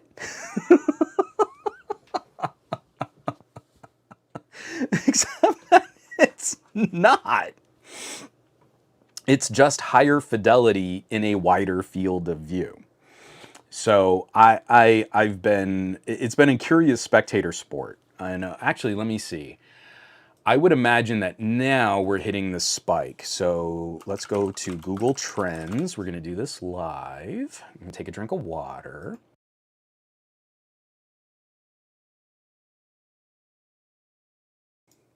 Sorry, I'm trying to mute when I have like biology happening. So if you caught a portion of that throat nose clearing there, I do apologize. And let's look for Apple mixed reality headset. We'll do a search for that. That's probably the broad term, right? So that's what I'm typing into Google Trends. And I just want to see search interest. It should be spiking now. Like we should be seeing the most interest. Nope. Okay. Let's do past week, not past day. Oh, whoops. Apologies if I just turned it on all of your, let's do past 7 days. We don't need to do past 30 days. Okay, so over the last week, we saw, where was the peak? February. Oh, according to Google Trends, we had an early peak February 3rd and another peak last night as we saw a lot of content coming out, and it's already dropped significantly from there. Let me see the last 30 days. And let's see what we look like. Oh, we have not reclaimed. So we're technically on an upswing getting to the end of January into the beginning of February, but that's already on a downtrend over the last 7 days, and nothing has approached the January 19th peak for search interest on the Vision Pro. So I don't get how this is going to be the next iPhone, the next platform, the next amazing thing that happens in the world of technology. It's the future that we're all going to be living in, Ready Player One ski goggles moving forward, when we can't generate the same interest in this product once the product is out in people's hands. So it's not enough to say, oh, it's totally better than all these other headsets. You can't do anything on it. Your ability to sit and watch a movie is accomplished with a $300 pair of XR glasses. Will Apple's optics be better? Yeah. Will the resolution be much different? Not really. If you float the movie out in space in front of you, that's exactly what these XR glasses do well. They have a much smaller field of view, but they have a higher resolution in a smaller field of view than wrapping 4K displays all the way around your peripheral vision. How much resolution does your peripheral vision need? So those dots that occupy the sort of windowed view of a TV out in space in front of you is going to be pretty similar to just putting on some XR glasses at $300. That's what I mean. It's like, if it's just for this kind of passive floating window style entertainment, we have solutions that are open AR optics. They're not as fancy as the mixed reality pass-through, and they probably aren't going to fit all faces as consistently as what Apple can kind of fit for your face. But at 1/10 the cost, actually technically 1/12 the cost if you pick up like a first gen X-Real Air, what is it that we're trying to accomplish? Right now, the Apple's mixed reality headset is a very sort of passive consumption kind of experience. And I hope it gets better. But you know, if you really want a game, at some point, you're going to have to pair a controller with it. Or maybe a pair of controllers. Now, I hear those are really bulky and cumbersome and hard to use. But they seem to do so much better when you want to do something more immersive and interactive with your headset. So, not great. Not great.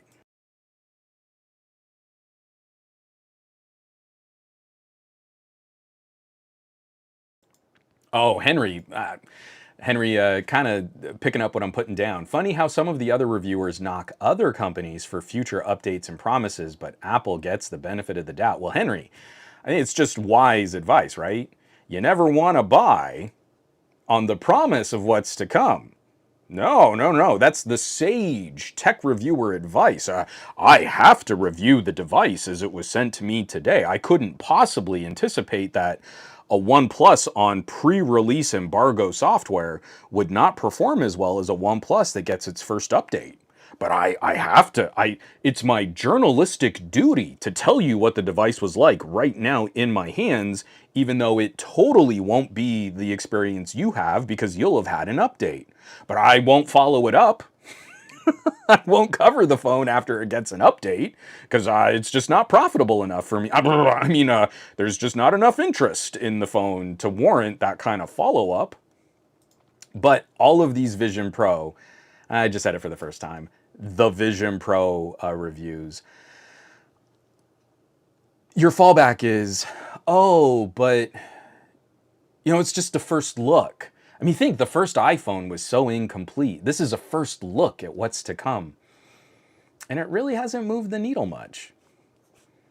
Like, obviously, it should be better than a HoloLens 2. The HoloLens 2 was over 4 years ago. But you can do more on a HoloLens 2 today. You'll do it slower, at lower visual fidelity, and with a smaller field of view, but you still have the pinch. And it's real optical AR, not mixed reality. So,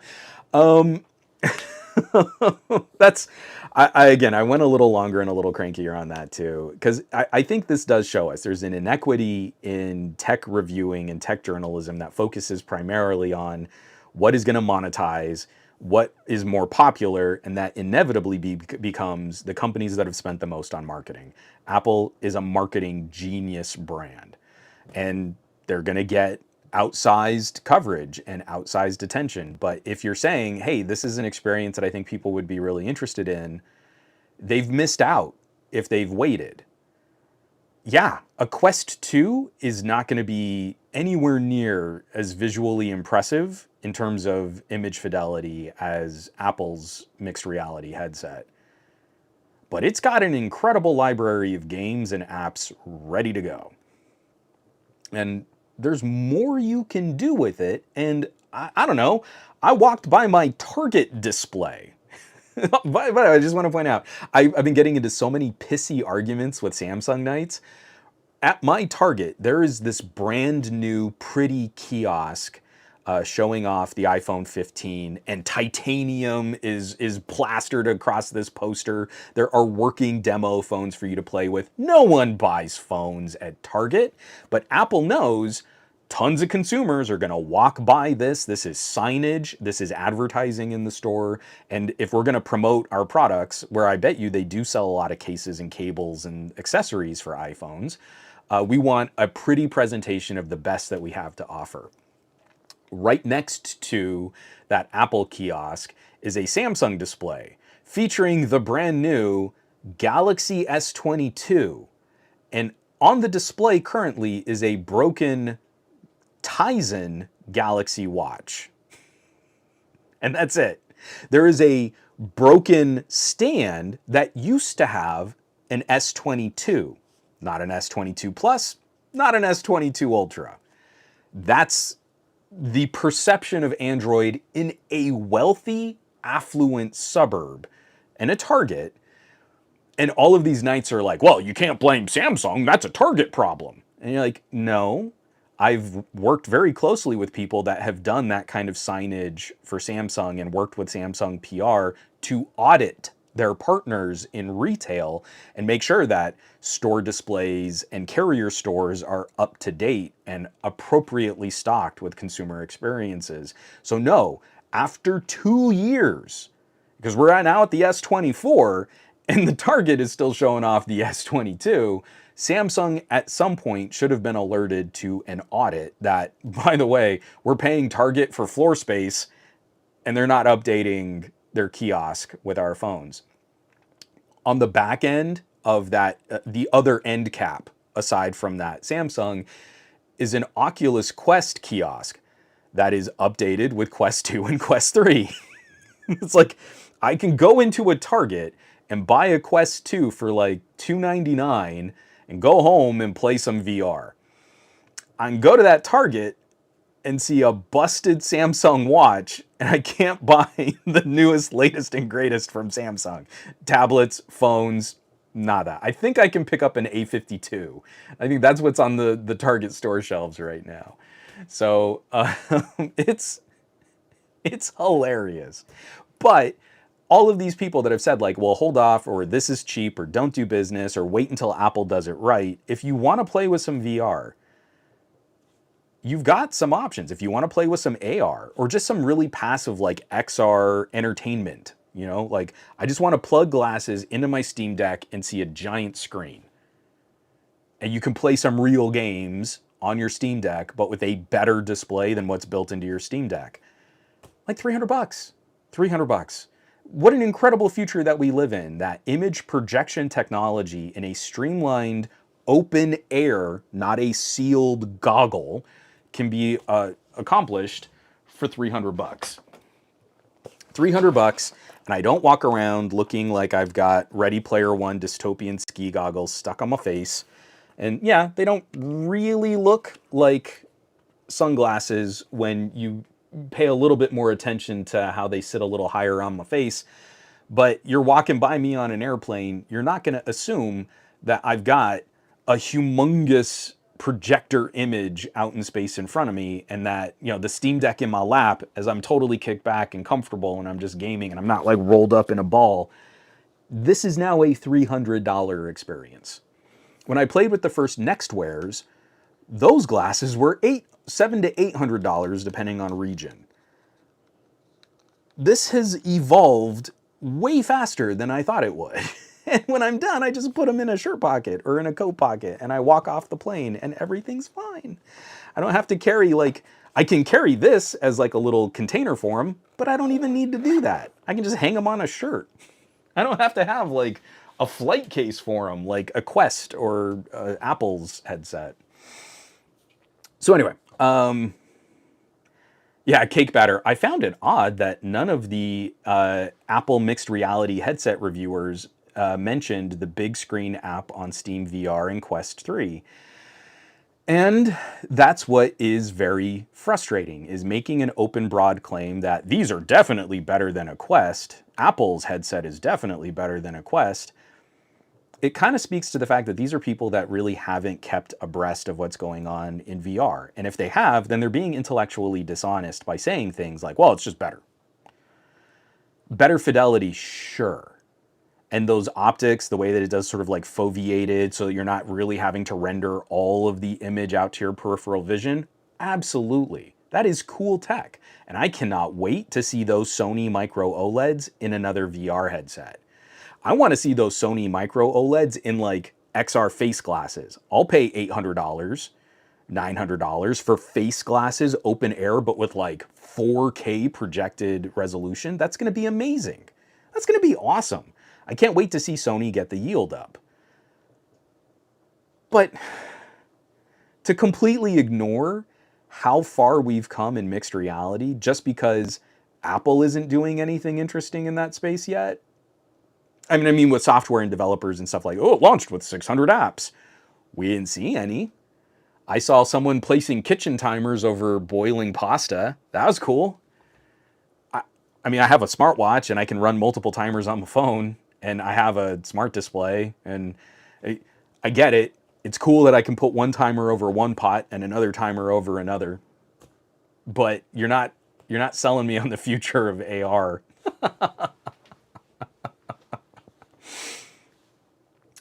A DTNL, but they blend in relatively well. I had no use for one of those XR glasses, but as a tech enthusiast, for the sake of science, I must buy one. And it's a good time to also look at like the last gen XR headsets. I like what XReal is doing with the Air 2 and the Air 2 Pro, but the fact that you can pick up the original XReal Air for $299 is pretty stonking great. I would probably put XReal above Rogan for their older headsets. I also do have the Rogan Air, and they do have those little diopter adjustments, but I feel the image quality and the speaker quality on the XReals will probably do you better. And same thing, the older TCLs, they're not as cheap as the XReal Airs. Come on, I gotta reach. But they're also a really solid option. I want to say these are more like $350. Someone please correct me on that. But these are the older TCLs. So they also have a minor refresh for higher frame rate. But the same, it's like you can kind of look like a goob if you just want the optics to be completely open. I don't think this looks great, but this is a very clear, transparent way to kind of look through. And then if I want to make them a little darker, I've got magnetic clip-ons. And again, when you scrutinize them, you can see these are not regular sunglasses, but they are so much more discreet just in kind of walking past other people, those kinds of momentary experiences. All right, I'm gonna stop. I'm gonna stop being all cranky here. Oh, Muppinish. Yeah, the X-Real speakers are pretty great. I was surprised. The TCLs and the X-Reals are really good. The Rokid Airs, the first Rokids, not super great for audio either. Geet Madden, reviewers wearing them for grocery shopping. They are trying to find problems for the solutions Apple shows in their marketing products. The only reason I'm laughing about that is in my video where I talk about 10 years of Apple hype. Let me see if I can pull this up on YouTube. Let me just literally type in hype. So this video here, if YouTube decides that it wants to load, come on YouTube, you can do it. Give me a thumbnail, YouTube. 10 years of out of control hype, Apple tech journalism, and a decade of out of control hype. One of the things that I point to in this video came shortly after the release of Google Glass. And it's someone who's making a mock-up on what Apple eyeglass would look like. And one of the things that they put in there is object recognition. They were assuming that in the next year or two, Apple would come out with sleek glasses like Google Glass, and that as you're walking around, you could do things like scan produce at the grocery store. And they did this really cute little mock-up, and it's so Photoshop basic, but it's a photo of a produce stand with a gray box with plain white text. I think it was like Times New Roman, and a gray arrow pointing to a watermelon, and it says watermelon and a price on it. That's the kind of hype we have just been casually delivering. Apple is gonna rock our socks. Apple is gonna change AR. So I was just laughing, like, we've now finally gotten to some kind of headset that you can wear around a grocery store, and I bet you it still can't do what Apple aficionados were claiming would happen 10 years ago on an Apple headset. But again, they were promising a Google Glass style headset that would be capable of recognizing that's a watermelon, and in this store, a watermelon will cost this much. That's not a thing. Apple's mixed reality headset can't do that. All right, sorry, I got sidetracked one more time. We are done talking about Apple. Let me take one more drink of water, and we can run just a little bit long here because I would like to talk about OnePlus 12R. I know I kind of buried that when we shifted out of the news block here, but one more drink of water and we'll catch up.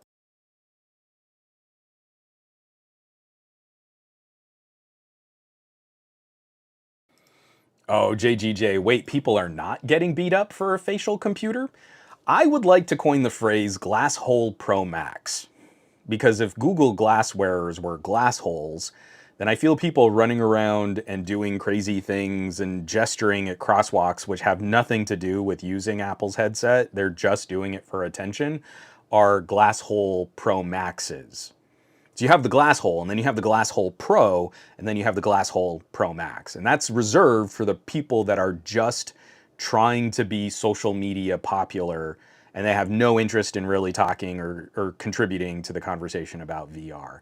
And just like we saw articles on Google Glass, there's no way to know what they're doing with those cameras, right? We were real concerned about those glass holes, those nefarious Google users.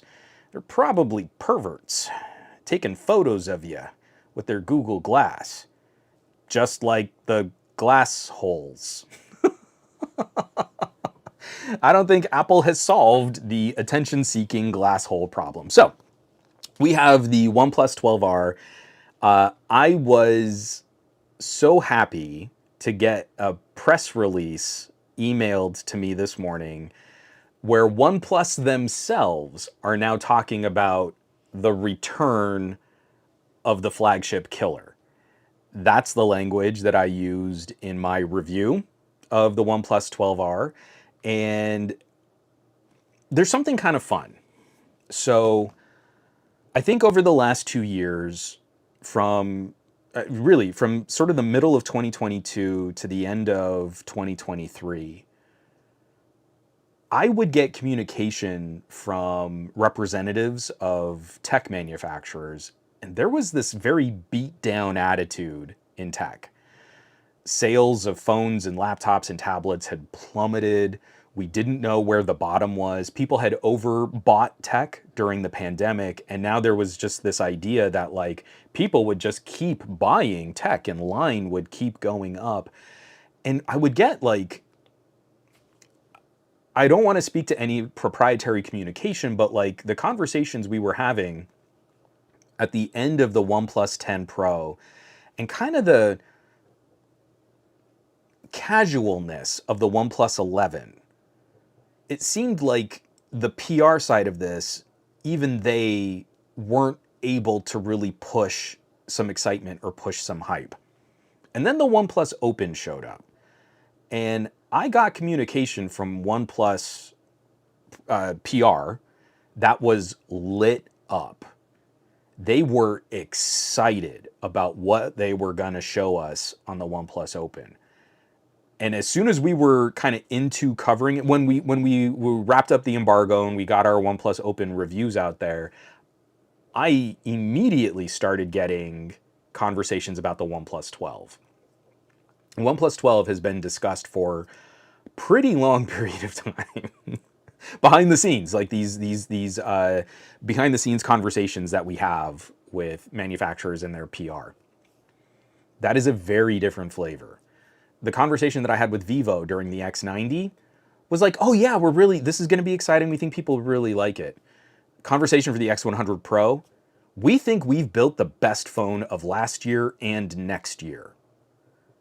PR doesn't come out swinging like that. Vivo came out like, no, we crushed it. This is awesome. OnePlus, no, we're undercutting Samsung and Apple, and we think we've got a much better solution for the price. And now OnePlus themselves are coming out and saying it's the return of the flagship killer. We do not get a lot of options like this in North America. I felt the Pixel 6a was a pretty good representation of what an American flagship killer phone could be. The Pixel 5a was a much better mid-ranger for battery life. If you had more modest needs, if you just really wanted 2 days of runtime under pretty consistent use, the Pixel 5a did that. Pixel 6a came out with a Tensor, and it was a much higher performing but lower battery life phone. That's a flagship killer. It has the same flagship chip. It has a couple build and camera compromises. It kills the flagship for performance. And that's what OnePlus is accomplishing with the 12R.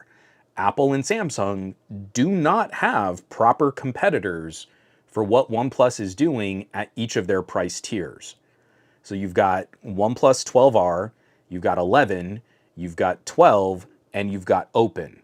And in the United States, each one of those tiers punches so hard above its price tag. Like the OnePlus Open is just an incredible foldable. It has a few compromises. People can point to those compromises, but it also undercuts the price of the Z Fold and the Pixel Fold. So that's a balance. The OnePlus 12 doesn't really have any compromises against an S24 Plus, but it radically undercuts the price. And now the 12R does join some of those conversations about like camera sensors and there are a few things that I wish this phone had, or wireless charging, but it's doing battle against Samsung's A54 and Apple's iPhone SE. There is no world where this phone loses any fight against an iPhone SE. The iPhone SE is such a terrible phone to sell at almost $500. There is such a huge gap in Apple and Samsung strategy, and it's like OnePlus is just leaning on that as a pain point. They're just digging right exactly in the pressure point where Samsung and Apple do not have solutions. So I have the full video out. I have the full review out. And if there are any questions, we can definitely kind of chat out. Or if there's anything else that we maybe missed in the news lineup or something that you want to cover. I also do have a couple thoughts on the OnePlus Buds 3. I need one more drink of water. I'm getting real fuzzy here right at the end. But yeah, if there are questions, comments, or concerns, let me know.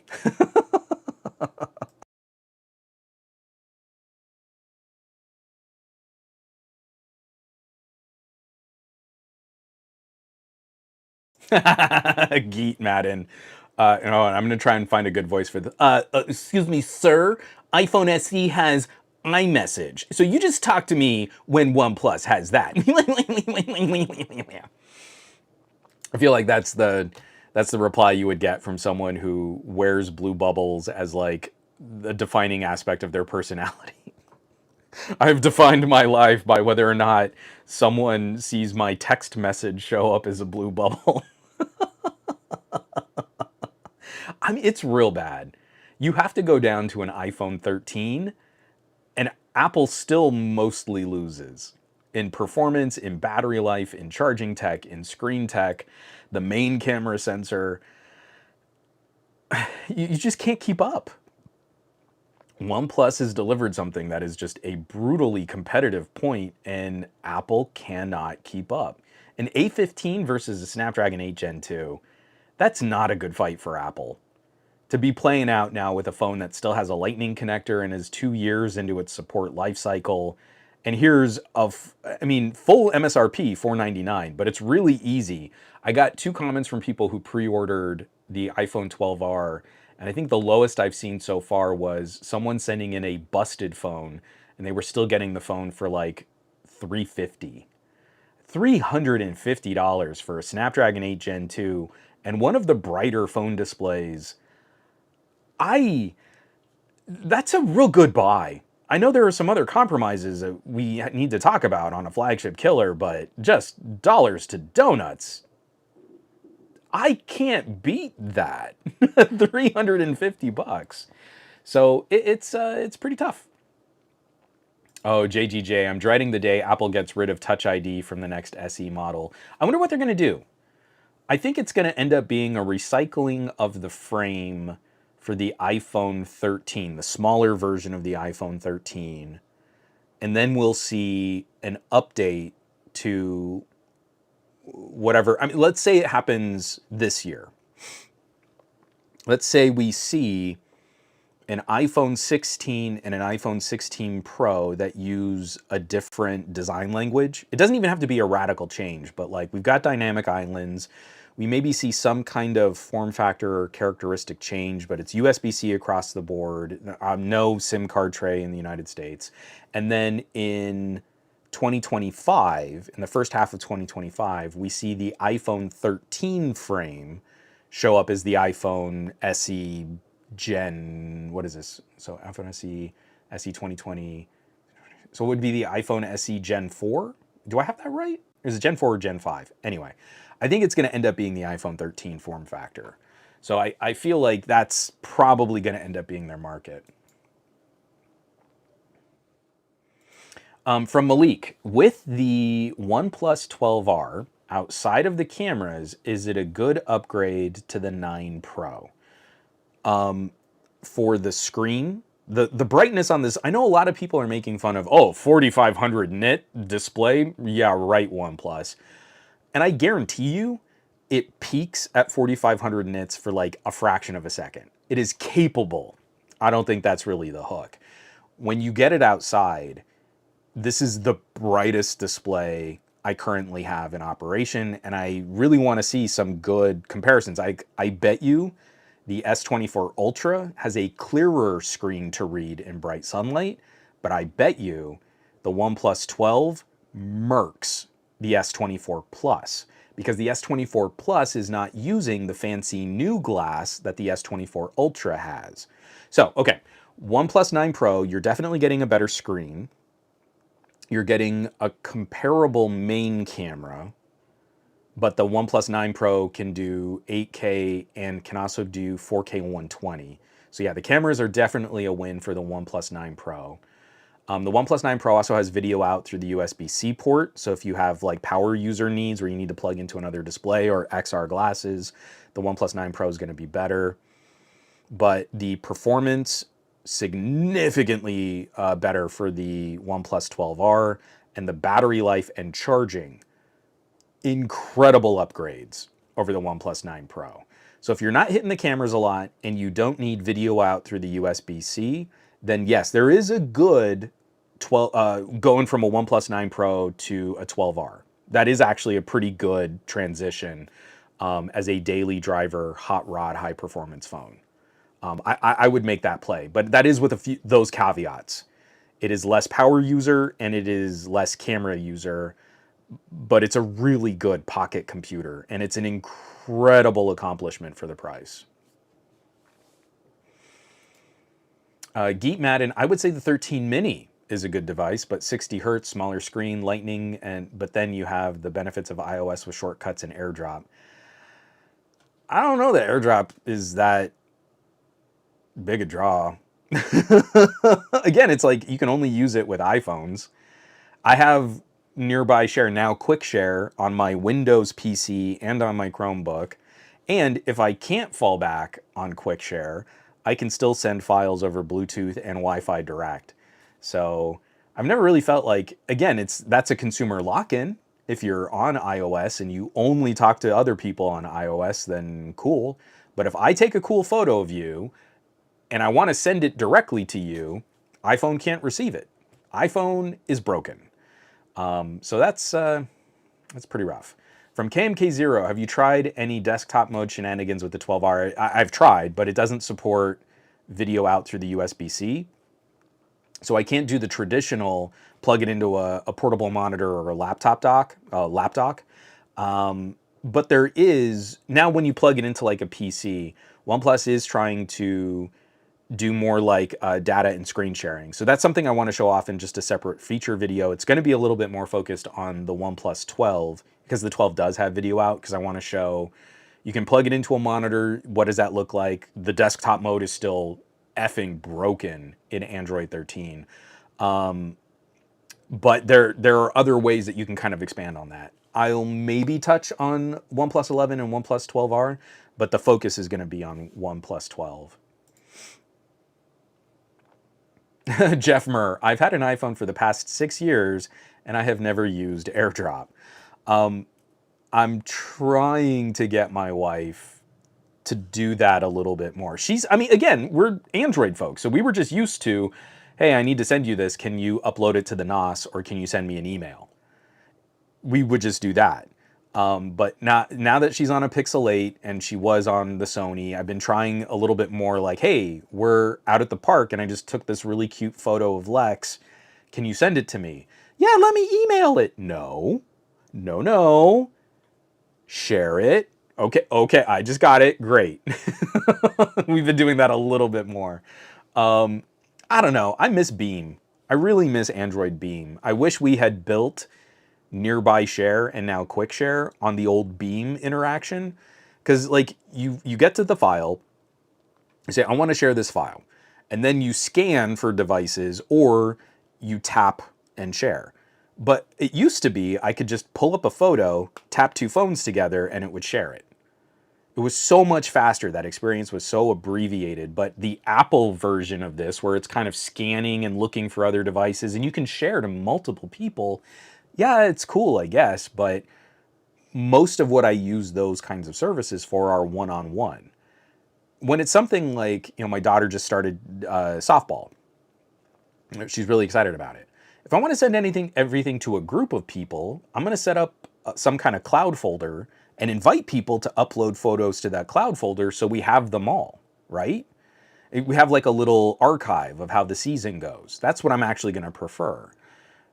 I'm not gonna, I took this great photo. Who wants it? Okay, everybody circle around and let's do an AirDrop so that everybody can get this photo. Isn't how olds like me interact with this kind of technology. So I really do miss the Android tap and share, tap and pair kind of solution.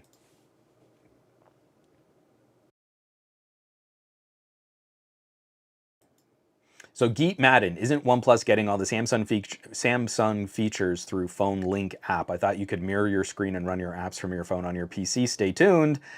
That's what I'm going to be talking about. It's not exactly the same. And again, if you're talking about productivity, a Galaxy Note is going to be the crown jewel productivity option with S Pen and DeX. I don't think that's controversial.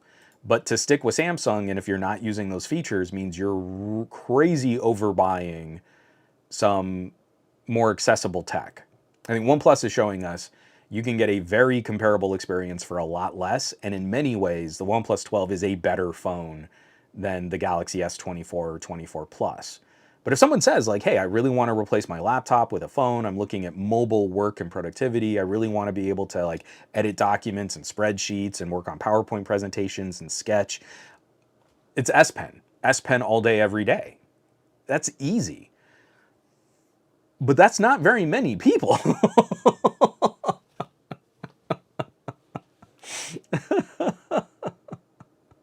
So, JGJ, how are your adventures going on Linux? Unfortunately, I hit a brick wall. I was trying to build a Linux machine to take over for my Plex duties, and I really wanted to use it as an image server. But the way that Linux handles drive mapping is insanely frustrating. So I've now gone through 3 different Linux distros trying to find a solution to map my network drives. On Windows, Windows is really bad at being a headless server. I'm constantly having to wake up that server if it goes inactive for too long. It doesn't matter what I do to the hibernation settings, something will happen.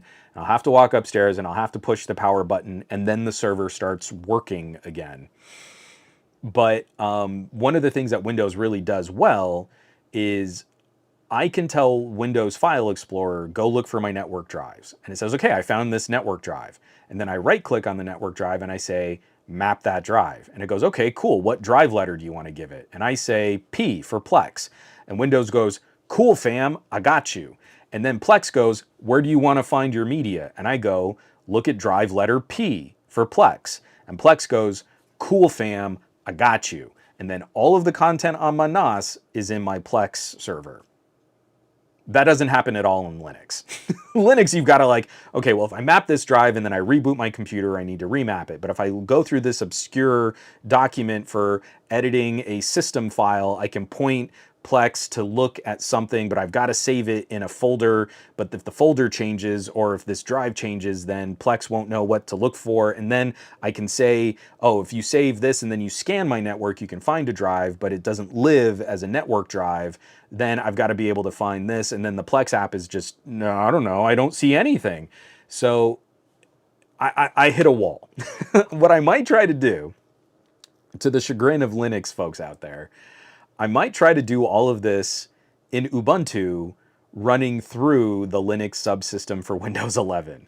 So in Windows 11, I will say, here is my network drive. It is drive letter P. Then in the Windows subsystem for Linux, I will open up Linux and say, run image, and connected to my PC is drive letter P, and look for it there. And then maybe I can have the best of both worlds, but it won't really be a Linux headless server. It'll be a Windows headless server running a virtual machine of Linux. It's a lot. I love dabbling though, getting back into the Linux scene. Chromebooks got me back in. Now I've been playing with a little bit more emulation on Android, and now working these little mini PCs. If you don't have the kind of networked solutions that I'm playing with right now, I would highly recommend buying a mini PC, scrubbing Windows off of it, and then running a mini file server directly from that box. But the more you start getting into different NAS solutions, different network solutions, and having sort of like a server that lives separate from the storage, Linux is a lot more complicated to get up and running. Sorry, I've been working on it, but I have not come to a solution yet. Oh, so Jeff Murr, this is exactly the problem that I'm trying to avoid though. So Jeff Murr says, I'm one of the olds and I share my photos at a distance by just texting them or using Telegram now, whatever it is I want to share.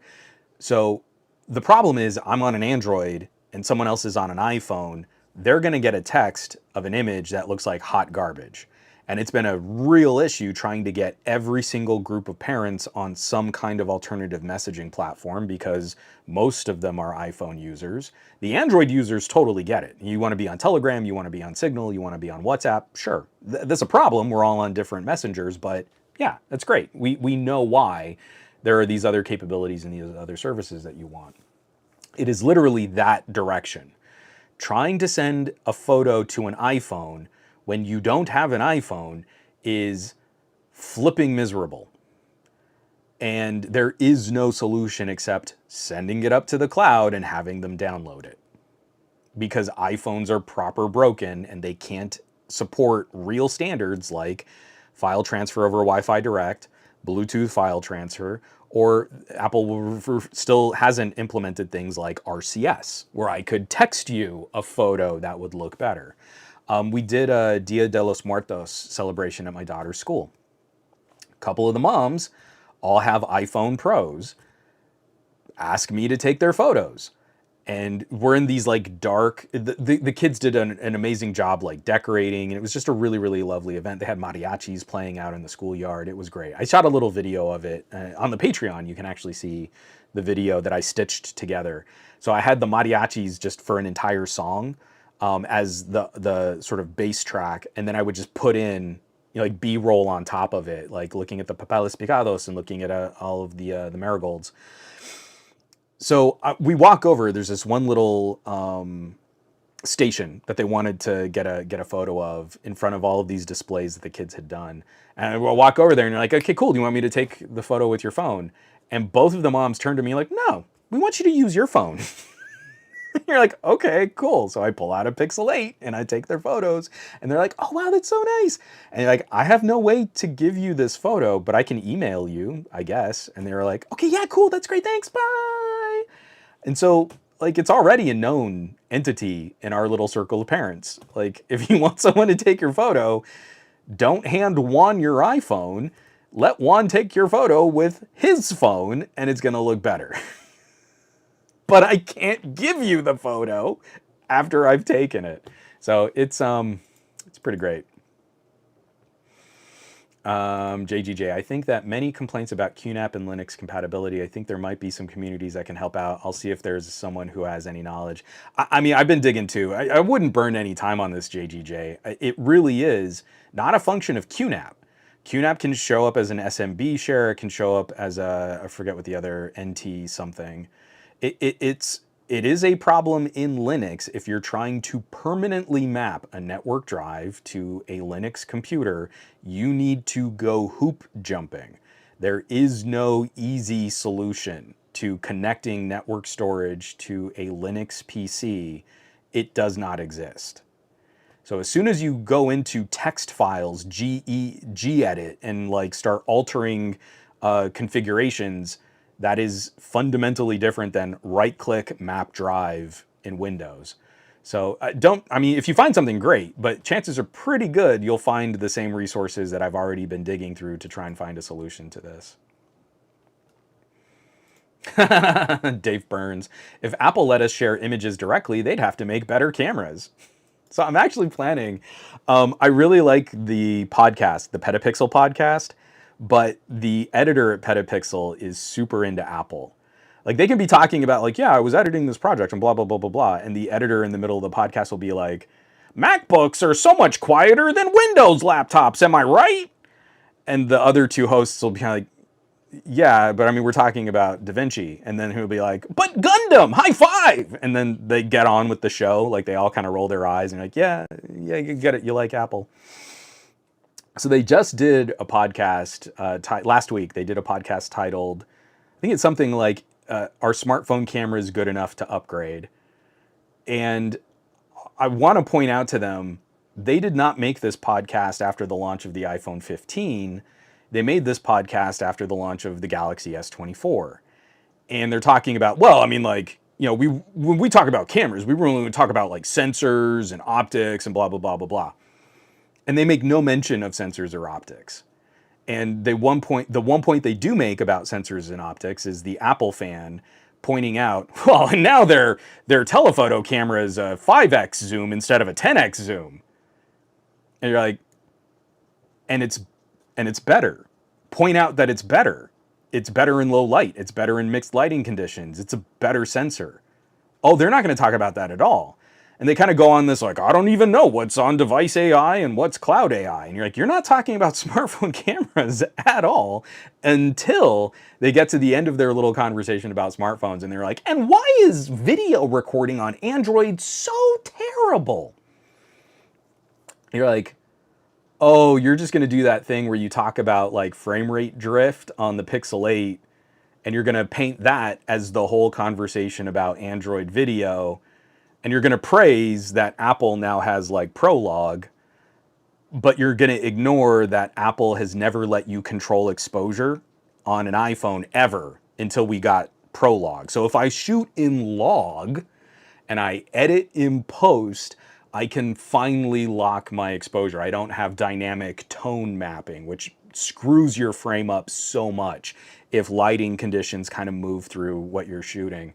But we're gonna be upset that an Android, and the Pixel is one of the poorer premium tier video performers. It's good, but I would say other phones do this better. And you're gonna complain that your frame rate will drift from like 2397 to 2410. Oh, it's just impossible to work with. If I'm shooting 24 frames per second and I'm getting like a tenth of a frame drift as I'm shooting, I just can't even sync audio to that.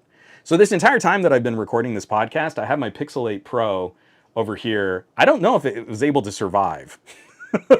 I think it might have cut off, but we'll see, because I recorded that video and I'm going to pull the audio directly from my mic, and we're going to see how much does the frame rate drift. Will it prevent me from syncing audio in post? Because it's such a big deal. You can't shoot video on an Android. It's just so bad at that variable frame rate. It's just the worst. So it will probably be some kind of response or reaction to that podcast, because I really like Chris and the hosts that were on DP Review. Chris and I'm forgetting their names. This is driving me crazy. Petapixel. Dang it. I'm just going to have to look it up. Petapixel Podcast. The Triple P. Chris and who is the other guy on the podcast? Because they were on DP Review, and they were before that. I used to watch their stuff from the Camera Store, and I can't remember the other host's name now, and this is going to drive me crazy. And it doesn't. They don't say it at all on their podcast page. Anyway, not important. Petapixel Podcast is where they are now. They were on DP Review. They were on the Camera Store before that. I really like their dynamic in reviewing cameras, but they do fall into that trap that camera snobs consistently fall into, where they do not take mobile cameras seriously, and they don't have any education when it comes to the differences between Samsung and Xiaomi, or what a Sony might be able to do in this too. If you're really concerned about frame rate drift, you should be shooting on a Sony with proper manual controls and some of the most consistent frame rates that I've ever seen, even when you're up to 4K at 120 frames per second. It's just rock solid because it's a Sony. So if that kind of stuff really matters to you, there is a solution. But you never hear camera guys talk about this because, well, I mean, obviously iPhone's going to be the best. And it's really not. So anyway, lots of stuff coming to the channel. I had teased that we'd maybe talk about the OnePlus Buds, but my voice is actively failing, and we've gone a full half hour over what I was supposed to be doing on the show. So OnePlus Buds 3, I'm going to have a video out either tomorrow or the day after, Tuesday or Wednesday. We can talk about OnePlus's earbuds, which is, again, it's another great shot in the arm for not just OnePlus in terms of their phone tech, but also their accessories. Very competitive against other options near this price. Pretty good competition against buds that cost a little bit more. So we have that coming out. I've got some laptop coverage that's going to be coming out. I've got some mini PC coverage that's going to be coming out. I've got replies to podcasts that need to be shot and edited, and it's just there's going to be some really cool stuff coming to the channel. I'm really excited. This is a really good collection of gear right now, and we still haven't even made it to MWC yet. This is blowing my mind that we're probably going to be in line for some announcements, some really big deal announcements from like Xiaomi over the next couple of weeks. I'm really stoked. This is going to be really cool. So folks, thank you so much for tuning in. This was a really fun kind of ranty podcast to get through. So I'm glad we took this time. Yeah, have a great week. I'm gonna go rest my voice, drink some water and some hot tea. So I want you to do awesome with your technology. I want you to be awesome with your technology. Stay tuned for all of our fellow content creator pals, because they're gonna have a lot to say about some cool tech over these next couple days too. And I'll catch you back here next week for another episode of the Monday Morning Tech Chat Show on the SGGQA podcast channel. Take care of yourself so you can keep taking care of others, and I'll catch you back. I love you all.